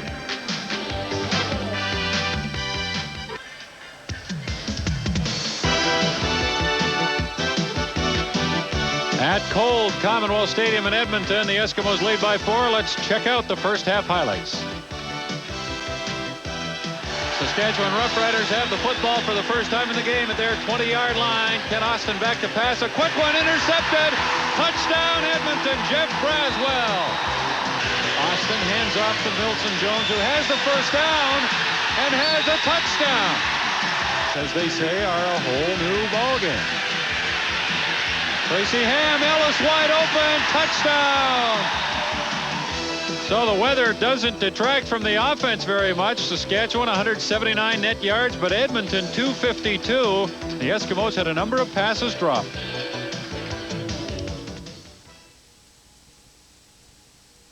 To overcome, Neil Lumsden now on the sidelines with Edmonton coach Joe Faragelli. Joe, has pretty much things gone the way I wanted to in the first half? Well, I figured it'd be just about the way it is. They ran a little bit the ball on us a little bit, which surprised me. I didn't think they would. The other thing is it seems like we got all the penalties and a couple of turnovers that hurt us and losing great field position. So we're going to have to overcome that. If we play as hard as we did the first half, we'll be okay. A day that maybe the big back would shine, but Brian Walling seems to be putting it through there pretty good. You going to stick with him or any changes? Oh, no, Brian is our little big back, and he runs like a big guy, and he gives you 100%, and we're very happy with him. Good luck in the second half. Thank Coach. you. Bob? Okay, Neil, quite a difference between the two coaches. Faragelli relaxed and feeling good because his team's ahead, Nick, and John Gregory just infuriated with the officiating. Well, he is, I guess, as all coaches do from time to time, feels that he's got the raw end of the deal on some of those calls. Well, that's going to happen in football games. Some of these close calls will go for you, and some days they'll go against you, and they've gone against Saskatchewan today. What do you look for in the second half? The same type of wide-open game? I'm not so sure that it's going to be as much wide open. It's going to get a little bit colder, and maybe that wind might start to pick up. The snow is going to continue to fall. So I think the teams might play a little bit more conservatively. Of course, I could be wrong. And I just talked with Wally Buono. He's really impressed with the job that Edmonton is doing with the running backs right now and just dumping them the ball. Brian Walling had a very good first half for Edmonton, 55 yards on only 6 carries, and Milson Jones not far behind with 6 carries for 44 yards in that outstanding 10-yard touchdown run. And there's Walling, and again we've talked about the fact that he was with Saskatchewan last year, helped them beat Calgary in the semifinal, and they beat Edmonton in the final to go to the Grey Cup and win it. Back with the Eskimos, traded back to the Eskimos in December of last year, and playing a key role in this game this afternoon. -9 was the temperature at game time. I can guarantee you it is not a lot warmer than that right now. And it's been snowing since just before the start of the game, and there's no sign of that letting up. Bushy has a lot of trouble with that kickoff. Finally picks it up and then finds some room. This is Paul Bushy, and he's inside the Edmonton 50-yard line. Paul Bushy returning that kickoff. Well, last year, Brian Walling was a real hero for the Saskatchewan Roughriders late in the game against Calgary in the semifinal. He took it all the way for a touchdown that was enough to give Saskatchewan the victory over the Stampeders. He's one of those types of guys that maybe doesn't shine a lot, but you can't have enough of those type of guys on your team. They always put out an honest effort. So Saskatchewan is very good field position at the 49 of the Eskimos. Milson Jones to the 40 and close to the 39. Almost a 10-yard run for Milson Jones. Kent Austin and Tracy Ham, a look at their first half numbers. Ham was slightly more yards than Austin, and again we point out that Ham had 3 passes dropped that might have put him over 200 yards or very close to it. Tracy Ham, I thought, played very well in that first half. He did, and he seemed to maintain his poise well, sometimes under that Saskatchewan pass rush. And Austin didn't play badly either, and these are very, very difficult conditions for the quarterbacks as Milson Jones carries off the right side. Milson Jones, touchdown Saskatchewan.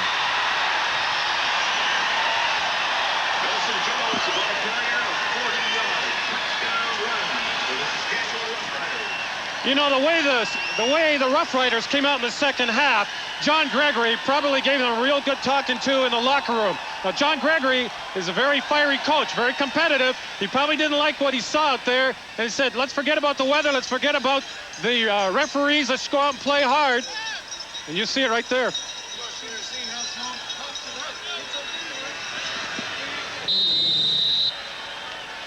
Well, you know, Milson Jones, we talked about his power and his quick feet, and there you see the deceptive speed that he has. He got outside and he put it into high gear, and into the end zone he goes.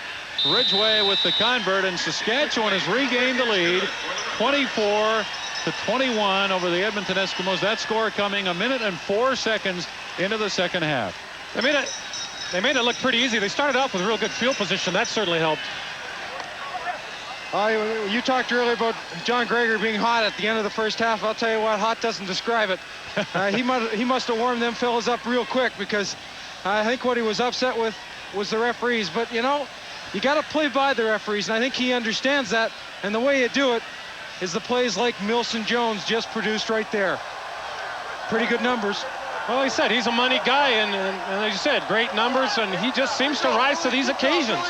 Loves to play in a pressure situation. And he makes great adjustments running with the football. That was a 40-yard touchdown run by Milson Jones. Ridgway's kickoff is bounced down to the Edmonton 40-yard line. And it's returned across center field by Chris Johnstone to the Saskatchewan 52-yard line. You know, these really are deplorable conditions in which to play a football game, but what a game these two teams are giving us. Oh, it's not that bad out there.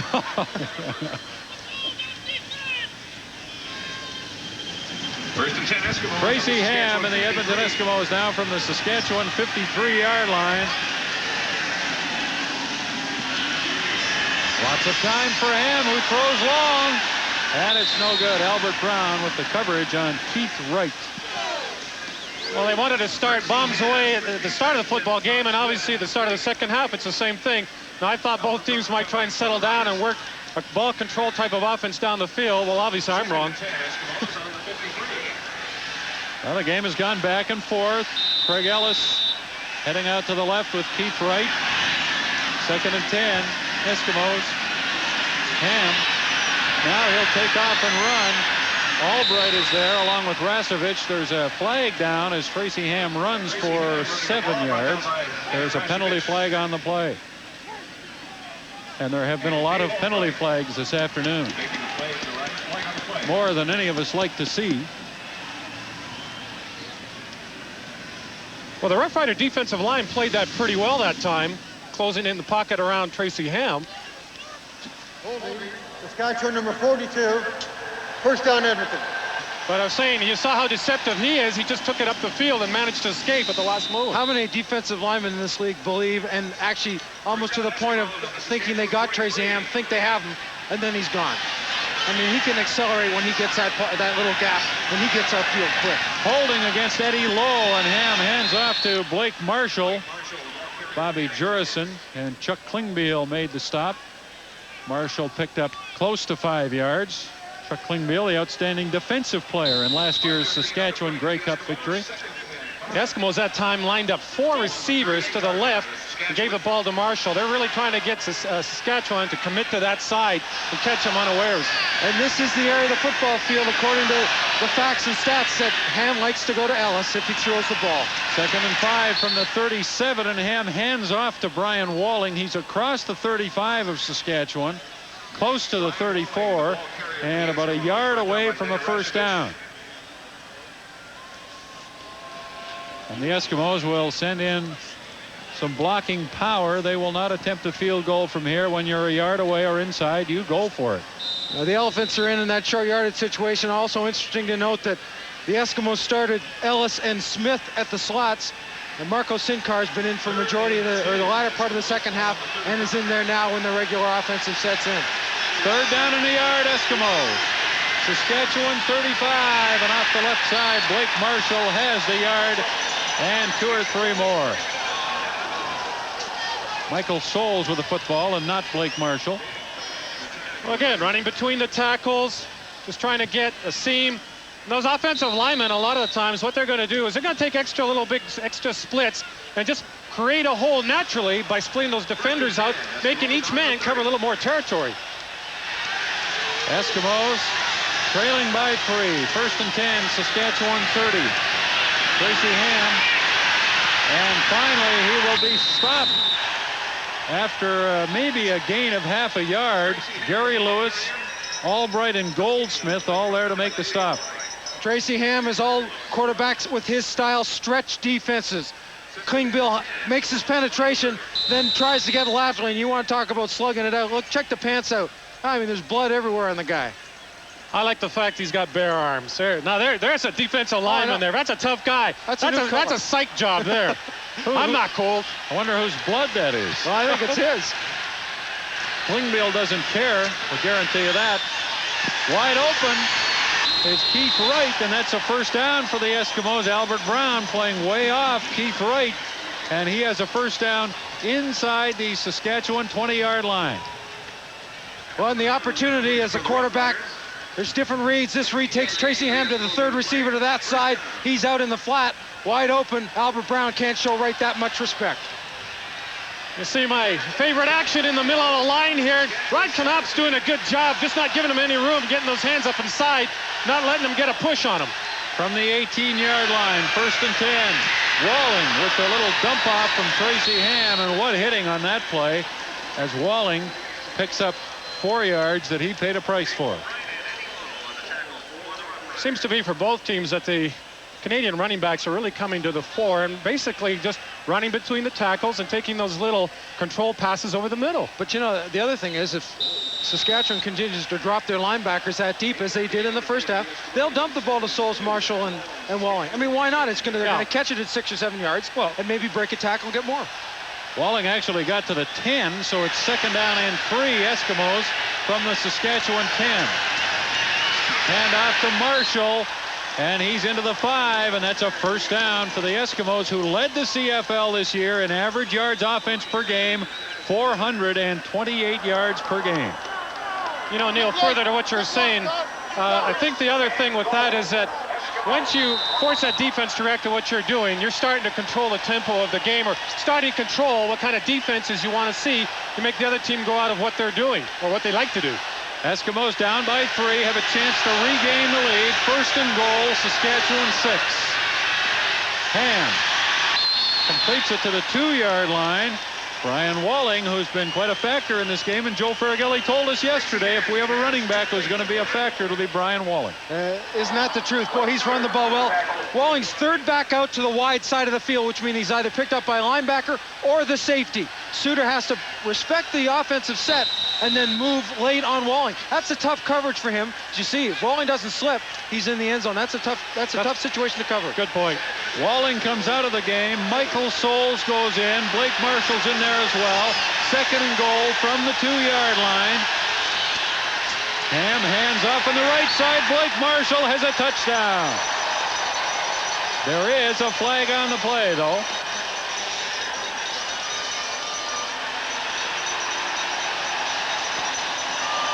Offside, Saskatchewan, number 79, decline. Touchdown. Describe it how you like. It's pretty basic, isn't it? Well, it is, and the idea is you send the 2 big backs up either side, so that doesn't really let the defense key which side you're going. Quarterback will just turn it to the back that he wants, and most cases with Edmonton, I think it's going to be Blake Marshall in that area. And the ideal situation, if the offensive line, the backs do their job, there's one man and it's a defensive back. I'll take the running back in that situation. McErady adds the convert. 28-24 Eskimos. You're watching Molson Canadian Football Network.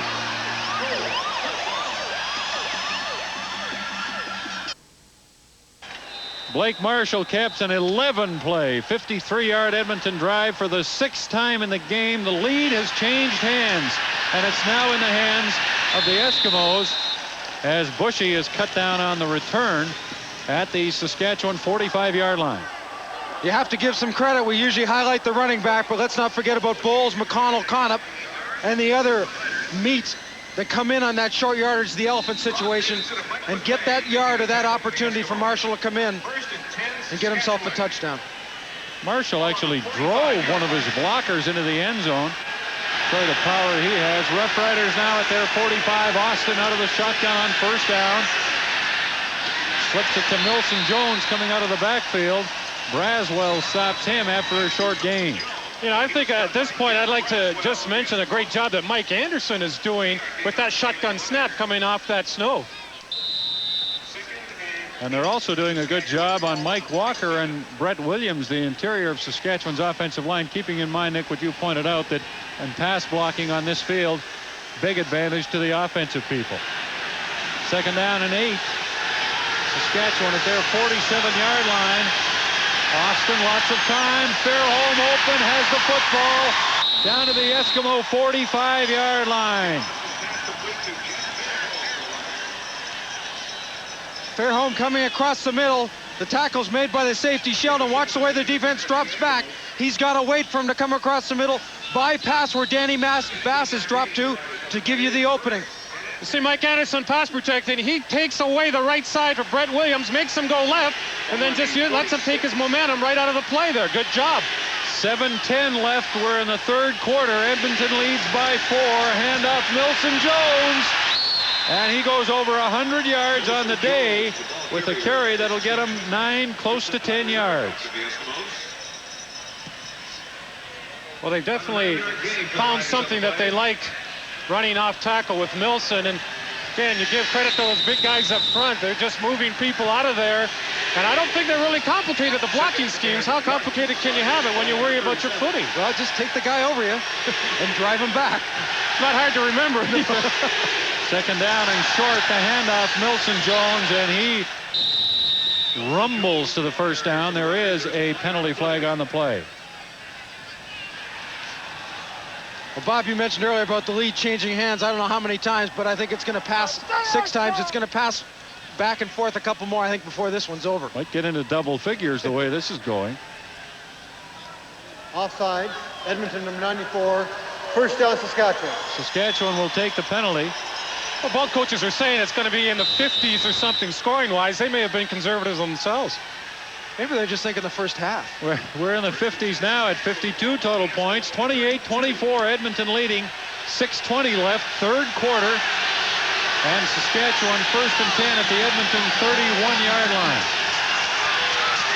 Milton Jones has the ball again, and that means Saskatchewan has yards. You can add 12 more on as Jones on that draw play makes quite a run and loses a shoe in doing it. Bob, you said the key is the draw. Joe Farragilli was worried about this play because they can run the draw to shotgun and whatever. And look at the control again. He pops out of the shoe, blows a sneaker there on his first 2 steps, but doesn't let that slow him down. Probably had better control without the shoe. Wouldn't your foot get a little cold now? You don't think about that at this moment. Think about it, that's right. No. From the Edmonton 21, Saskatchewan first and 10. Orbelie comes into the game. And the handoff goes to Lucius Floyd, and he's able to struggle ahead and gain maybe a yard. So now that last play where Milson Jones ran the ball, you see that there was some Eskimo defender slipping and falling out of, he just pulls himself out of their grasp. So a little bit of sloppy tackling perhaps too. Milton Jones released by the Edmonton Eskimos. This is his 3rd year with Saskatchewan. He was just cut outright by Edmonton. And boy, the Riders ever happy to get their hands on him. 2nd down and 9 for Kent Austin. Into the end zone, and it's no good. The intended receiver, Narcisse, collided with 2 Eskimos. Well, I told you how hot John Gregory was at the end of the half on how he felt that he wasn't being treated justly, or his team, by the referees. He's another 15 yards on the field here. He feels that a flag should have been thrown for interference on Shelton on Don Narcisse. Dave Ridgway 1 for 1 today. Ray McAready has missed both of his tries.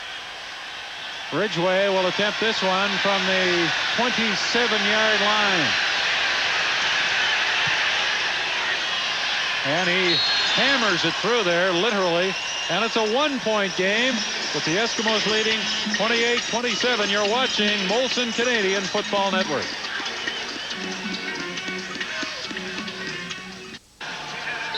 Well, thanks to our friends at the CBC and the National Defense Department, all CFL playoff games are being taped and being sent to our Canadian forces who are around the world. And on this Remembrance Day, our thoughts are with all of those people, as we are at Commonwealth Stadium in Edmonton. 4:21 left in the 3rd quarter, and a 1-point game in the West Division semifinal.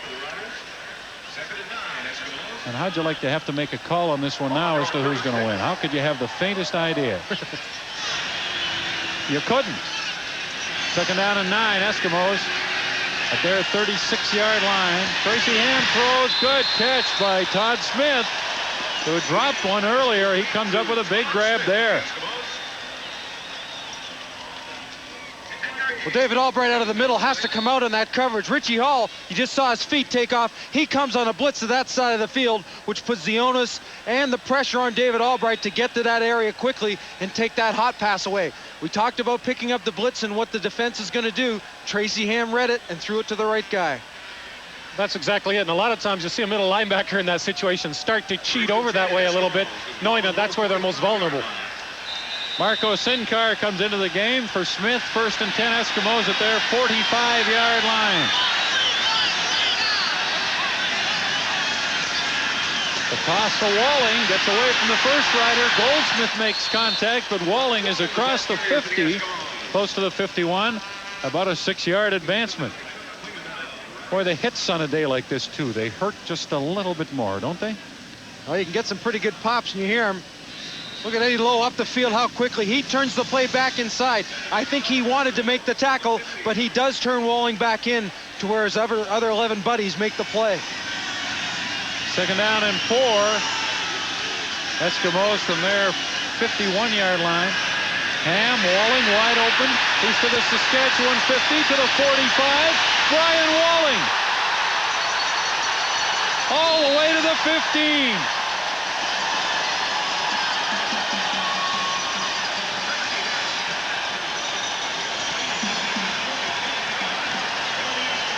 Well, we talked about the Edmonton Eskimos. Again, the simplest passes to make, usually are just the little ones to the backs coming out of the backfield. Put them on a one-on-one situation. If you can make a couple people miss in this situation, then you're off to a big gain. Exactly what happens here. What an exceptional effort by Brian Walling. Down to the Saskatchewan 15-yard line. And Walling has the ball again. To the 10, the 5. Cut down at the 1.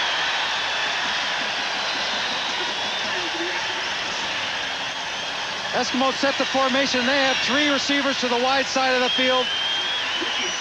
Walling's the only one left in the backfield. Watch the front of the offensive line. Set as if it's a pass. Turn the defensive lineman. Create a direction for them to go and let Brian Walling make a decision. Well, these delay or draw type plays, both teams are running them, and both teams have been very effective with them.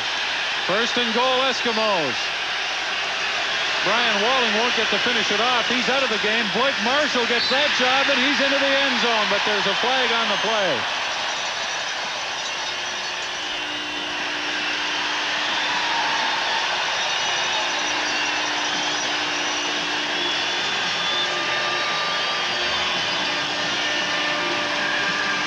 Well, you know, you mentioned earlier, Bob, that a lot of times a big fullback like that takes his own offensive lineman, hits him in the back.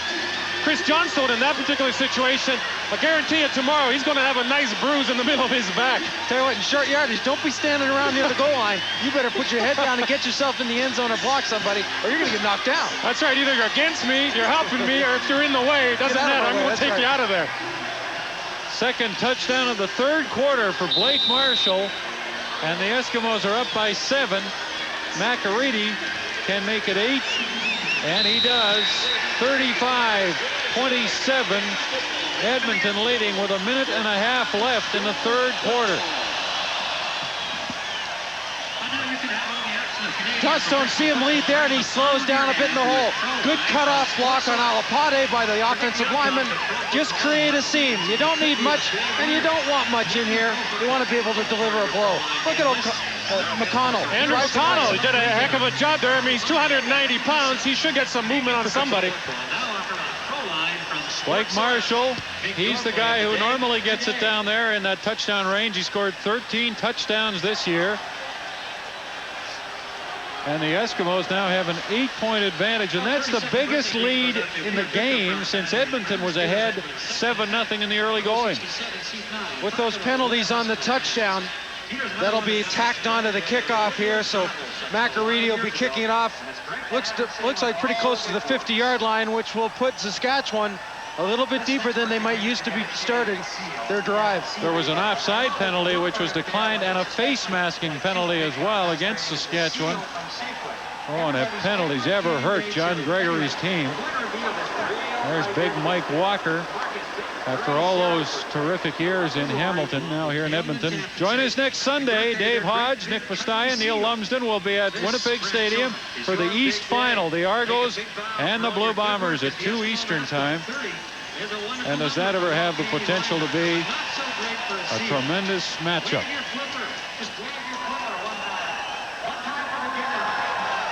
If it's anywhere close to this one, we'll all be pleased, I'm sure. Now, can Saskatchewan answer back once again? Critical part of the game for them as McAreedy kicks off. Orville Lee with it. And Orville Lee has a big return for the Roughriders down the sideline into Edmonton territory.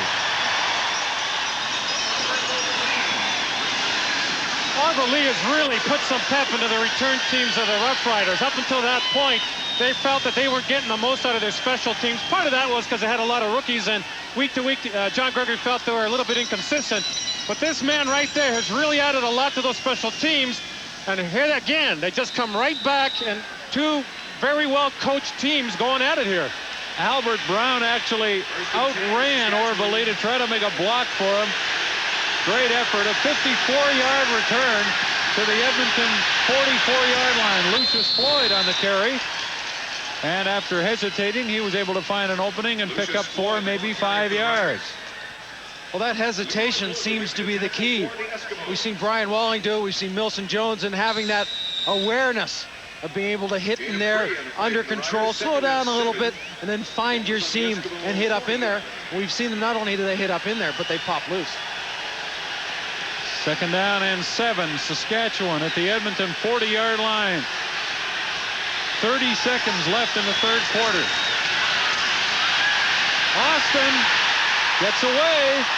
Oh, he looked like he was done, and now almost has it picked off. Ken Austin was in big trouble, somehow was able to get away, and then couldn't find a receiver open. Well, when he rolled to the right side, once the pressure had forced him out of the pocket, he looked for Fairholm. Larry Ruck from that short side of the field in his linebacker spot. That was almost picked off, too. You know, when you come to a short side of the field, everyone gravitates to where the quarterback's going. Well, that's one of the few times that the Eskimos have actually sent more than the 4 down linemen on a blitz, and you might see more of that if they figure they're going to have a chance to get to the quarterback. Dave Ridgway will try a 47-yard field goal. Has a little bit of wind with him. Suter gets it down. Ridgway has it up in the air, but it's short and to the right. And Henry Williams is bringing it back. Look out.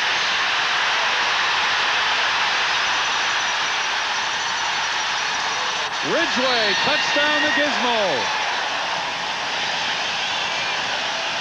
And that play ends the 3rd quarter at Commonwealth Stadium. A big return by Henry Williams on a wide field goal try by Dave Ridgway has put the Edmonton Eskimos in good position at center field to start the 4th quarter. They're ahead by 8 points. Tracy Ham fakes the toss, and he throws long, intending it for Keith Wright, and Albert Brown had the best shot at it down at the 5-yard line. Albert Brown had good position that time, running on the outside of the receiver, and what that does, it enables him to look back just like the receiver can to see when that ball's in the air and then make his break for the football. And not affected by the play action that Tracy Ham faking the sweep to Walling.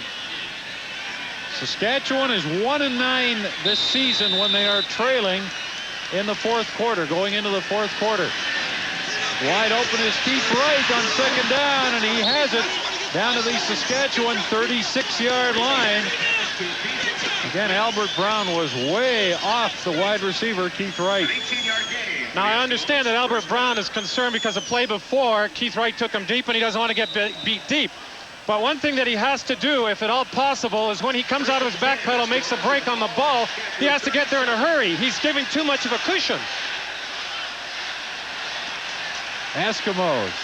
Boy, they could really take charge if they can take it in here. Handoff through the middle. Blake Marshall carrying, and he'll have 4, maybe 5 yards.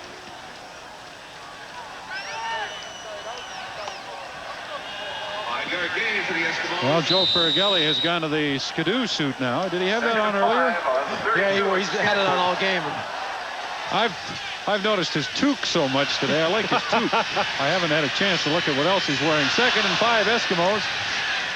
And the pass is no good. Intended for Larry Willis against Albert Brown.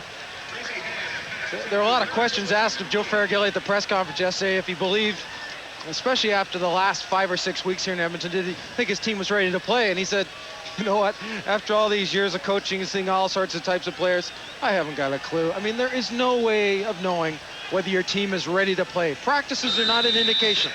No, they're not. It's very hard. I think it's very hard to read the mood of a team. He says, oh, we either left it on the practice field or we didn't practice hard enough. Who can guess? And that's where all those cliches come from. Sure, that question. Ray McCready, a 40-yard field goal try. He has the distance, but it's wide left. Albert Brown with it, and he will concede a single point, which puts Edmonton ahead 36-27, just into the 4th quarter. Exactly 16-2 in the final 19.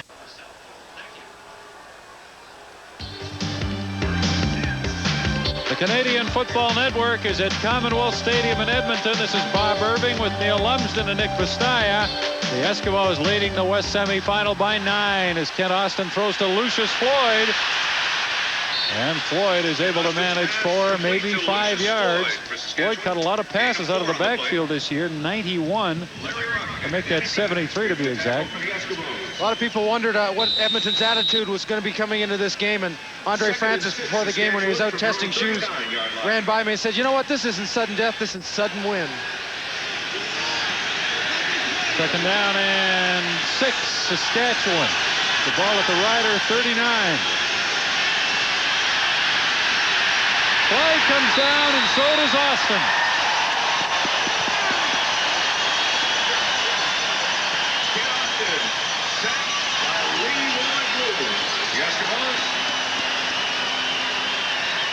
A 14-yard watch. You know, the Eskimos are making it very difficult on the receivers going downfield. Jeff Braswell made a real effort to get to the outside and push Ray Elgart to the short side of the field out of his pattern and then drop back.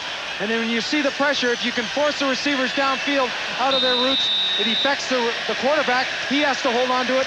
In effect, gives him a chance for a sack, and that's what Leroy Blue came up with. From Bishop's University, rush end Leroy Blue filling some big shoes of Stu Hill, who's injured. Lazecki punting on third down. There was a penalty on that play, too. It was against Saskatchewan, declined by the Eskimos. Henry Williams picks it up and takes it around the corner. Steps out of bounds at the Edmonton 50-yard line. Molson and the Canadian Football Network proud to bring you the best of the CFL. Edmonton Eskimos led the CFL in first downs this year, 455. They'll look for a few right now. That's what they want as they lead by 9. From center field, the handoff to Marshall, and he is grabbed and down after a gain of a couple of yards. Albright was in on the tackle, but the major hit was made by Jurison. Jurison taking away that cutback lane. I think as it goes on, the defense will start to understand and have now that don't pursue too much, especially if you're on the backside at the end spot like Jurison was. Come down the line and get ready for that running back to come back to you. Second and 9, Eskimos, Saskatchewan 54. Edmonton goes without a huddle. And Tracy Ham throws long for Willis, but Albert Brown had tight coverage on Larry Willis. Coming into this game with Randy Ambrosi out, he got knee surgery, and he's vacated that right guard spot. He's an important part of that offensive line, and he's been replaced by Andrew McConnell. The Eskimos have given up 66 sacks this year, the most in the CFL, and I think a lot of people were concerned whether the Eskimo offensive line will be able to stand up to the test today. You know, the blitzing linebackers, defensive backs, whatever they were thrown at them. And I think they've done a good job, not only running the ball, but protecting Tracy Ham. Third down and 9, Eskimos from the Saskatchewan 54. Mascaridi to punt. Good kick. Orville Lee at the Saskatchewan 15. Orville Lee finds some room.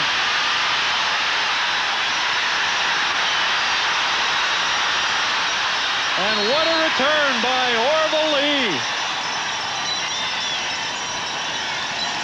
When you're covering any type of kick and coming down the field, again, especially when the footing is less than ideal, you have to start breaking down sooner. In other words, shortening up your stride as you're running down the field, trying to come under control and trying to run laterally. As you see, Orville Lee just finds that gap, takes advantage of the fact that the Eskimos can't make that direction change that quickly, finds the seam, heads upfield.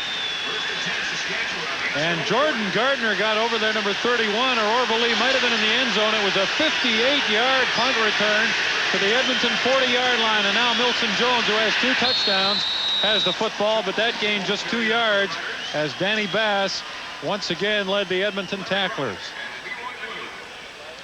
I think both teams have really run actually quite well to the short side of the field, overloading the wide side with receivers, getting that defense to pay a lot of attention over there and going to the short field.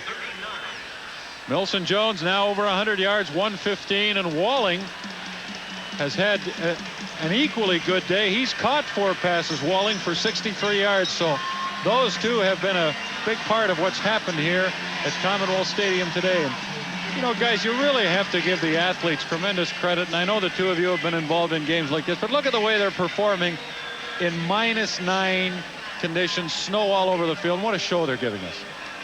Well, that's part of collecting a paycheck, Bob. I mean, if you're a professional, it doesn't matter what it is. You have to go out there and you have to do your job. And I mean, you know, you can't call it off on account of weather. And a lot of players relish this kind of conditions, and they really enjoy playing in the cold and that. I don't know too many of them, but there's some out there. I think it shows you that ultimately what they've come here for and the opportunity that they've been given in the playoffs is get to the Grey Cup. And they all know, all the players in that field want to get to Calgary next week, and only one can go. And I think it's showing the performance. A review of the scoring in this game. Braswell intercepted Austin and took it into the end zone to put Edmonton in front 7-0. Saskatchewan came right back. Austin to Fairholm for a touchdown to tie the game at 7. Then Dave Ridgway kicked a field goal from 32 yards out. The Riders were in front. Eskimos regained the lead. Michael Souls, an 11-yard reception. Milson Jones scored his first of 2 touchdowns at 5:45 of the second quarter. Saskatchewan was back on top. Then Edmonton regained the lead. Craig Ellis from Tracy Ham late in the second quarter. It was 21-17 at halftime. Saskatchewan again in front with Milson Jones in a tremendous 40-yard touchdown run. Blake Marshall scored from 2 yards out to put the Eskimos back in front. Dave Ridgway got Saskatchewan to within 1 at 28-27 with a 27-yard field goal. And then it was Marshall again with a short touchdown run and a single by McAready. And it's 36-27, the Eskimos leading as Milson Jones is helped from the field. If I'm John Gregory, this is the one guy I don't want to see helped off the field. You don't like it at any time, but Milson Jones may be the difference up to this point in this football game for the Saskatchewan Roughriders on offense, and it doesn't look good. They're helping him off, but he seems to be holding and looking after his hamstring, so we'll have to see. We'll get a report. Yeah, it's part of going with your hot hand. I mean, he's the hot back right now for the Roughriders. He's a guy that's really into the flow of the game. That's where you want to go with the ball. Orville Lee comes into the game to replace Milson Jones. 2nd and 9. Saskatchewan, Edmonton 39. Austin throws wide open as Mark Guy. And I don't think he got the first down. He had to get to the 30-yard line, and he looks like he stopped at the 31. Here's the situation. Saskatchewan, very effective as Edmonton is on short yardage, but who's their short yardage guy? Milson Jones. Quick shot the guy out in the flat, but he'll be about a yard short, a yard and a half. I think it makes the decision to go a little bit tougher for John Gregory, even though you can see Gregory waves his blocking people in, Rasevich and Jurison. 3rd down, and boy, it's a good yard, closer to 2.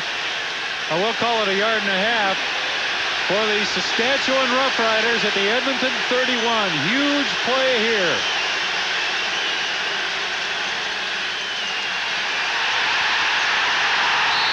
And Bushy is stopped.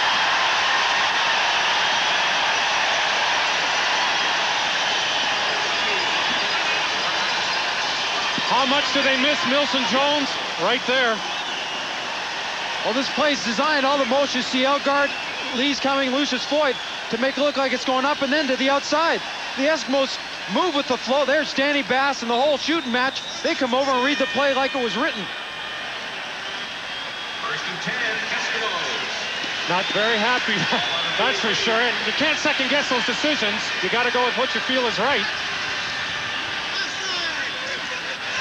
That said it all. Eskimos take over at their 33-yard line. Tracy Ham around the right side running with the ball, and there's a flag down. 9:21 left in the 4th quarter.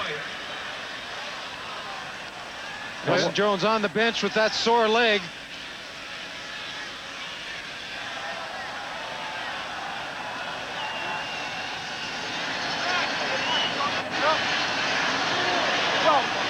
You sense that, you know, they look a little antsy on that sideline. You say they know that the Roughriders can certainly come back, and plenty of time left in the game. It's just that type of a game, so there's nobody getting too excited about a victory here yet. No, not at all, but I also think they understand that you only get so many opportunities, and they were in the scoring territory where they have an opportunity to come away with something, and that's what you want to do. You don't want to turn the ball over. Holding penalty against the Eskimos. It'll be 1st down and 20. The football back at their 23-yard line. Tracy Ham, and he's cut down. Rasevich makes A good tackle as Tracy Ham had lots of room down that left side. I'll tell you what, Bob, that wasn't a good tackle. That was a great tackle. That was an all-pro play right there. Dan Rashovich comes on the blitz from the short side, gets pushed way out. Tracy Ham sees it. He can escape that way. Rashovich does a tremendous job of coming back and making the play. Once again, Milson Jones, the report is he has pulled his hamstring in his left leg, and he won't be back. And he shows the disgust about the situation. Second down and 21, Eskimos at their 23-yard line. And this is Blake Marshall trundling down the field. Stacey Hairston brings him down, which was a courageous move in itself for the smallish Hairston. And the Eskimos will have to punt it away with 8:19 left in the fourth quarter. It's a good point. The Saskatchewan Roughriders have, I think, probably the smallest secondary in the league. And anytime you can get these big backs in the secondary running at them, they're going to punish them, and that takes its toll over the course of a game. Well, Lazecki has out-punted McAreedy on a day that kickers dread, cold and windy. Saskatchewan with just one man back. And a good kick by McAreedy, his best of the day. Orville Lee has it for Saskatchewan, and he's brought down by Blake Dermott. We have 7:52 left in the fourth quarter. 7:52, that's the time left in the fourth quarter. The Saskatchewan Roughriders down by 9 in the West semifinal. They have the ball first and 10 at their 47-yard line. Austin throws complete to Narcisse at center field for a gain of 8 yards. We haven't seen a lot of Ray Elgard lately, gentlemen. Well, Blake Dermott snaps the ball on the punt. He also made a heck of a play on Orville Lee, but if you're wondering why his hand is being held out, it's because he dislocated one of his fingers. And if you got a weak stomach, that's not the type of thing you want to be looking at, because the doctors will just give it a yank. Somewhere in there, looked like his left hand the way it comes up with it. That will keep him out. Taping it back in position. Here's a handoff on 2nd and 2, and Orville Lee is just clobbered by Danny Bass and Jeff Braswell. Well, the Eskimos right now, I think what they're trying to do is just to send those defensive linemen into the gaps and then let guys like Braswell and Bass and Ruck flow to the football.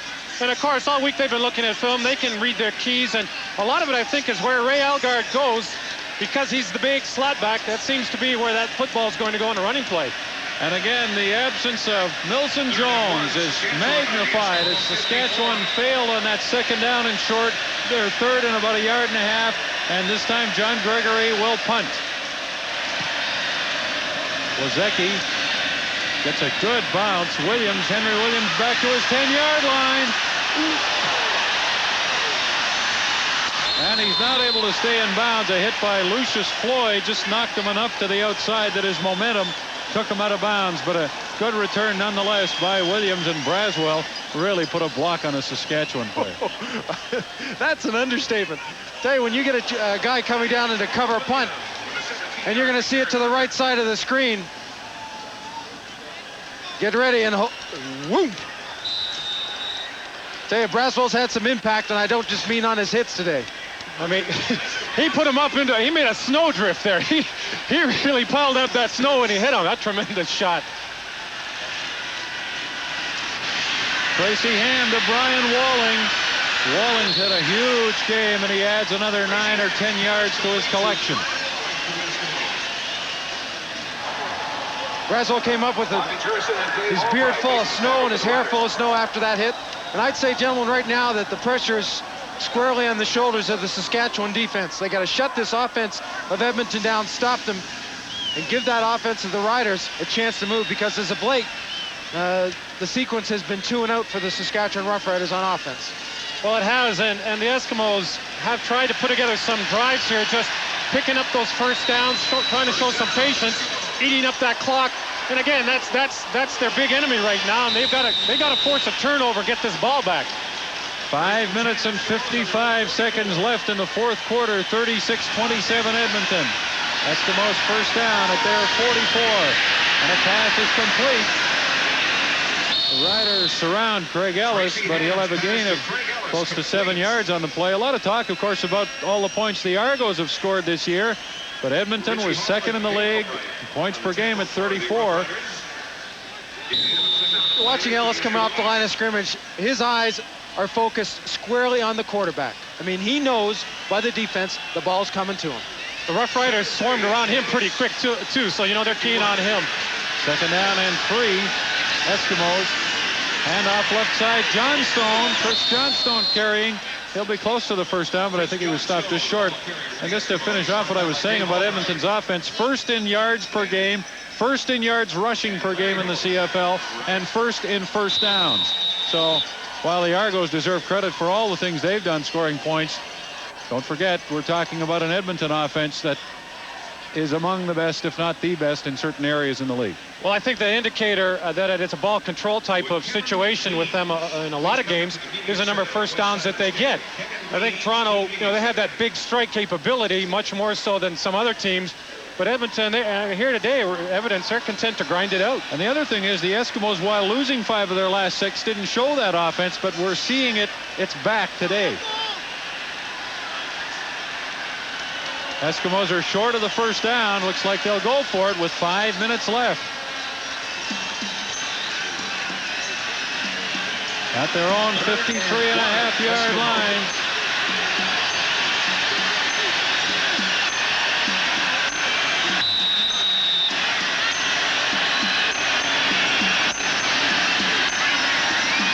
Tracy Ham with a little help from behind, and he looks like he has the first down. You're right, Bob. It didn't look initially that he was going to get it, but he took a hit. Michael Sauls hits him in the back. It just helps to push him forward. Inadvertently or not, apparently it got them what they needed. Just pile it up in there, and the last person pushing wins. So the Eskimos get to run some more time off that clock. 4:20 left, and it's running. And Edmonton first down at center field.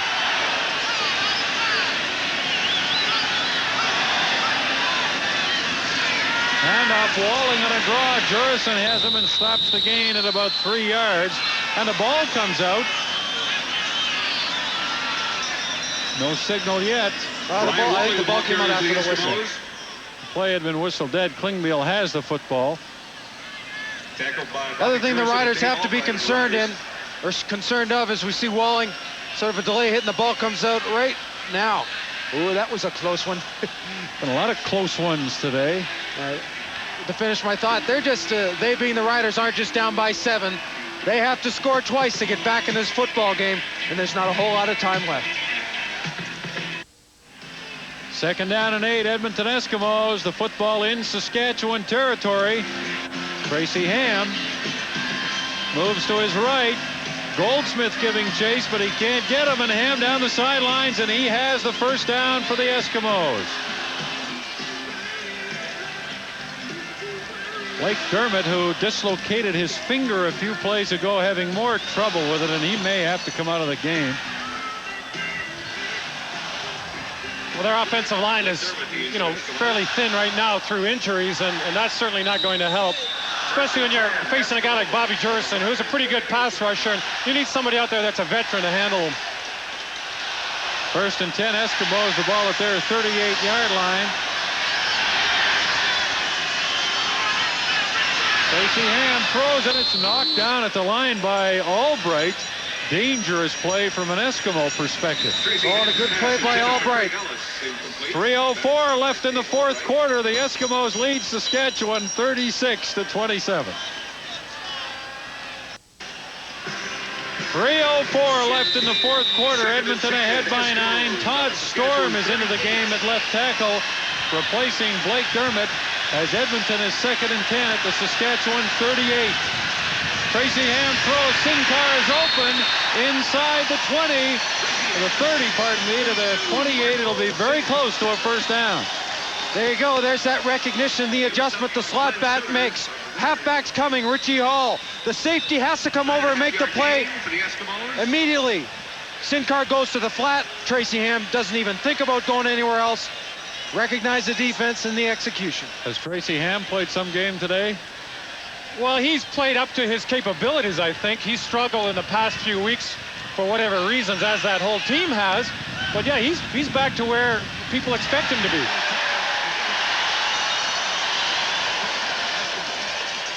Well, the Eskimos have lost their last 2 home playoff games, 1988 to BC, last year to Saskatchewan. Today they're trying to change that trend, and it looks like they might. 2 minutes, 40 seconds left.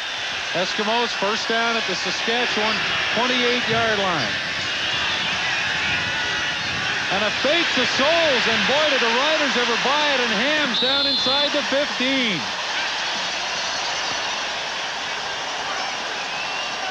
Well, they say when you play Edmonton, you don't play a 2-man backfield, you play a 3-man backfield.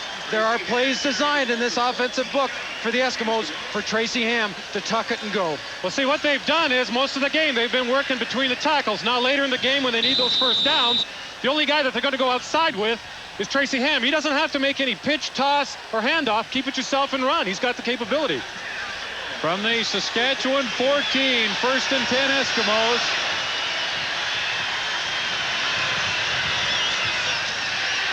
And Ham has it again. Throws into the end zone. Touchdown, Craig Ellis.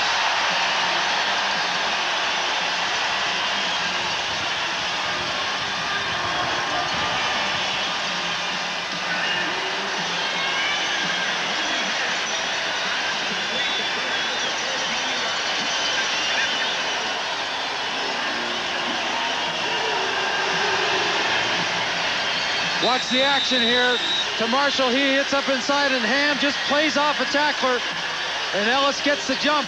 Maybe this is the time where the play action froze the secondary enough to allow Craig Ellis to just sit and then slide up the seam. To see how they group those 3 plays together. Ham right, Ham left, Ham then fake it and throw, and that play action, it was well thought out. Is that kind of like the ham bone offense? McArady as the convert. Call it what you will. It was a 76-yard, 11-play drive, and it gives the Eskimos a 43-27, a 16-point lead with just 2:08 left. Can't get any closer than this.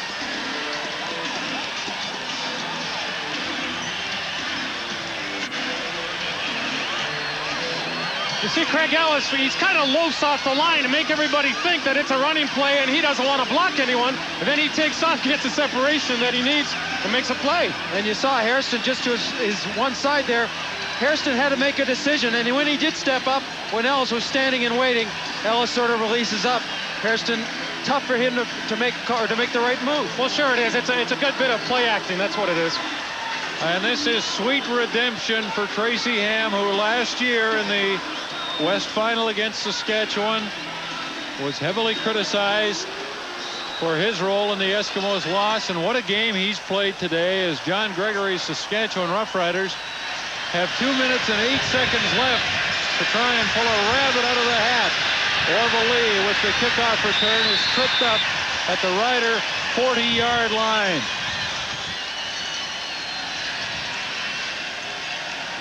Saskatchewan needs 2 touchdowns and 2 two-point converts to tie this game. Is that a tall order or not? Well, they have a lot of offensive power.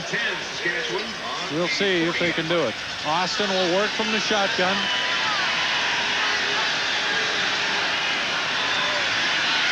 Over the middle to Lucius Floyd, and he is crunched by 3 Eskimos. Well, the Eskimos that time very much into prevent type of defense. And after the game, we will select our Molson MVP and have a conversation with that individual. I'd like you to join us for that. Austin on second down, again to Lucius Floyd. They're hoping he can break when he gets the first down up near center field. Well, you see what they're just dropping off those defensive backs, putting either 2 men very, very deep, letting the Roughriders have those small, short passes in front of them, and then telling everybody come up out of the zone to converge on the ball carrier. Austin steps up from the rush and throws, and Mark Guy can't hang on. at the Edmonton 45. It's the theory of keep everyone in front of you. The linebackers will drop a little bit deeper. If you throw it to the backs of the slots in front, they'll come up and crack them. Same with the secondary. Keep the people in front of you. That's why most teams will play that. They like to play that zone defense. When you play a zone, you can see everything in front of you develop. Man-to-man is not as easy. A minute 38 left. 2nd and 10. Saskatchewan at the Edmonton. Actually, it's at the Saskatchewan 54-yard line. As Austin dumps it off to Orville and Braswell hits him right on the spot. Lee will gain 5 yards. It'll leave Saskatchewan in a 3rd and 6 situation. A minute 32 to go. As the Eskimos begin to celebrate, they think they have it under control, and they certainly appear to. Austin to Orville Lee. He gets the first down for Saskatchewan. And is inside the Eskimo 40 to the 38 with a minute 20 left. 17-yard gain for the Riders. First down. Rawling, who came out of the game a little bit earlier with a banged-up knee. And if things go the way he wants it to, he won't have to test that knee again today. Kent Austin. And again, the short stuff to Orville Lee, who waits for a block from Lucius Floyd. Danny Bass and Braswell make the tackle. Lee gains about 8 or 9 yards, but the Riders need the ball in the end zone, and they need it there right now if they're to have any chance of coming back. And they're not going to get the ball in the end zone right now by dumping it off to the backs. 2nd down and a couple. Austin. And he's sacked. Kent Austin is sacked. And the ball is loose. Saskatchewan, I think, got it back. Or did Edmonton get it? No, Saskatchewan got it back. And in this pile of snow and people, Kent Austin is holding his right knee. 58 seconds left on the clock now. Edmonton leading 43-27. John Gregory's club came on strong after a 9-9 finish in '89 to win the Grey Cup. And they were expecting to have a better year this year than 9-9. John Gregory told us at the start of the year he thought they could win around 12 games, but they're 9-9 again. And it looks like they will not be able to duplicate their playoff success of last year. Well, the defensive line of the Eskimos know it's carte blanche right now. They just come up and are going after the quarterback in a passing situation. And Austin will feel the pressure and try to slide up, but you're going to see him bent around here. Twisted back. You see how the body and the legs are underneath. It's almost like a sandwich under Bourgeot in that right knee. You can see he grabbed for it right away. That's right, Neil. When you get your knee torqued like that, it's just not meant to do that. That was a nasty-looking maneuver that Austin had to go through on the hit. While Joe Ferragelli, like many of the Eskimos, has been under a lot of heat here in Edmonton. They've called for his firing at the end of this season, some of the reporters, among other things. Joe just sort of sloughs that stuff off. He outwardly doesn't seem bothered by it, but it has to hurt a little bit inside, I would think. But he's getting some satisfaction out of this, I would suspect. Well, I think if anyone knows the capabilities of his football team, it's the head coach and the assistant coaches. And I think, like you say, he slept off of the comments of maybe Joe Ferragelli should retire now and back down. But it's got to hurt you a little bit. Well, I think part of that is he downplays the importance of those types of things to take some pressure off the players. He doesn't want them worrying about that kind of stuff. They got enough to worry about between those, white lines. So he doesn't want them to be concerned about those other types of things. Don't let anybody, players read newspapers and watch TV and listen to the radio. They hear those things. And distractions are generally not a motivator, but they are a deterrent. They hurt teams. They don't get you motivated. They get you distracted. Jeff Benfrom rushed into activity here as Austin looks to be seriously hurt. Benfrom throws, and it's no good. There's a flag down. The pass intended for Elgard, who couldn't hang on. There is a penalty flag with 42 seconds left, and Kent Austin in pain. It's going to be an interference penalty against Edmonton.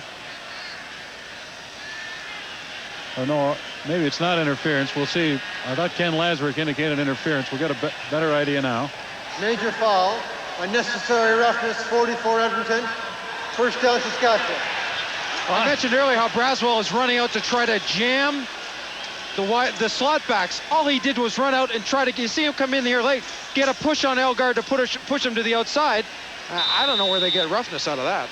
Well, maybe Braswell did something to Narcisse at the end of that play as Bentram throws and completes to Mark Guy to the Eskimo 18-yard line, 36 seconds left.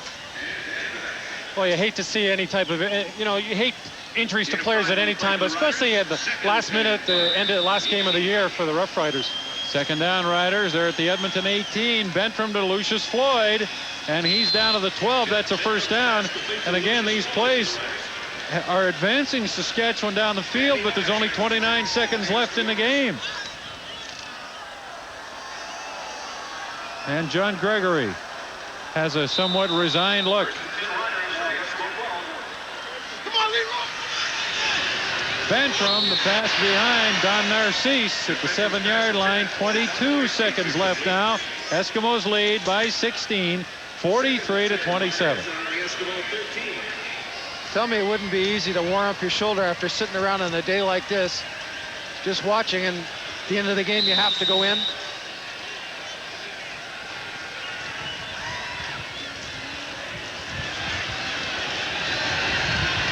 Austin has an ankle and a knee injury as Bentram tries to put Saskatchewan in the end zone on second down. He throws it deep in there, and it's no good.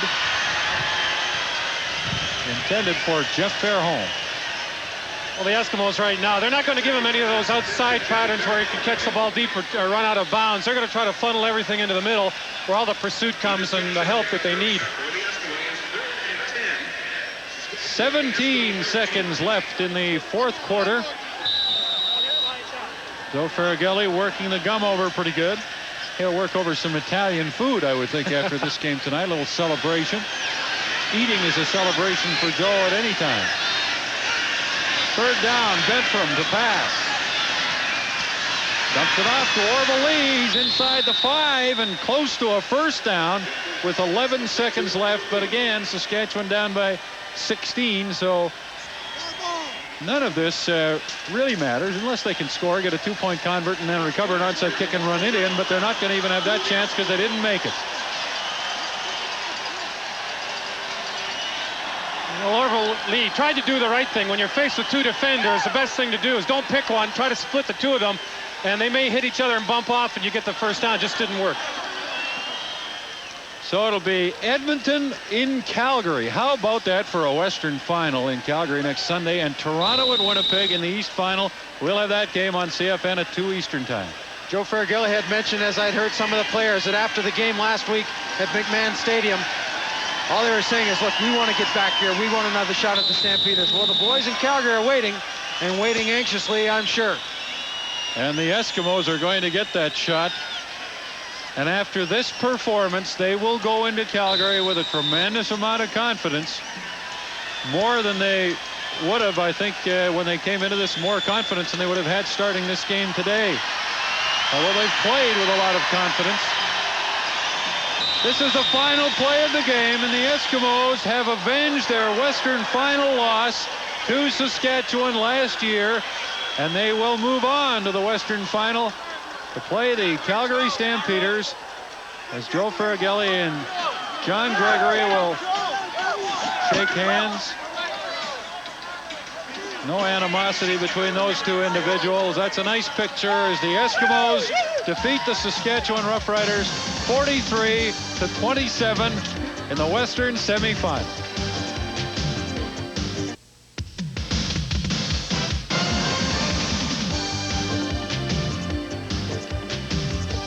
Join us Sunday on CFN for the CFL East Division Final from Winnipeg, where Mike Riley, Tom Burgess, and the first place Blue Bombers will host the Argos and their dynamic duo Clemens and Smith. Join us Sunday for the East Division Final, Toronto and Winnipeg.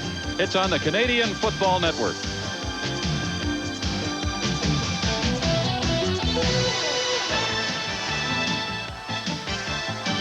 The West Final will be Edmonton and Calgary. The Eskimos beat Saskatchewan today in the semifinal game 43-27, their first playoff win since 1987.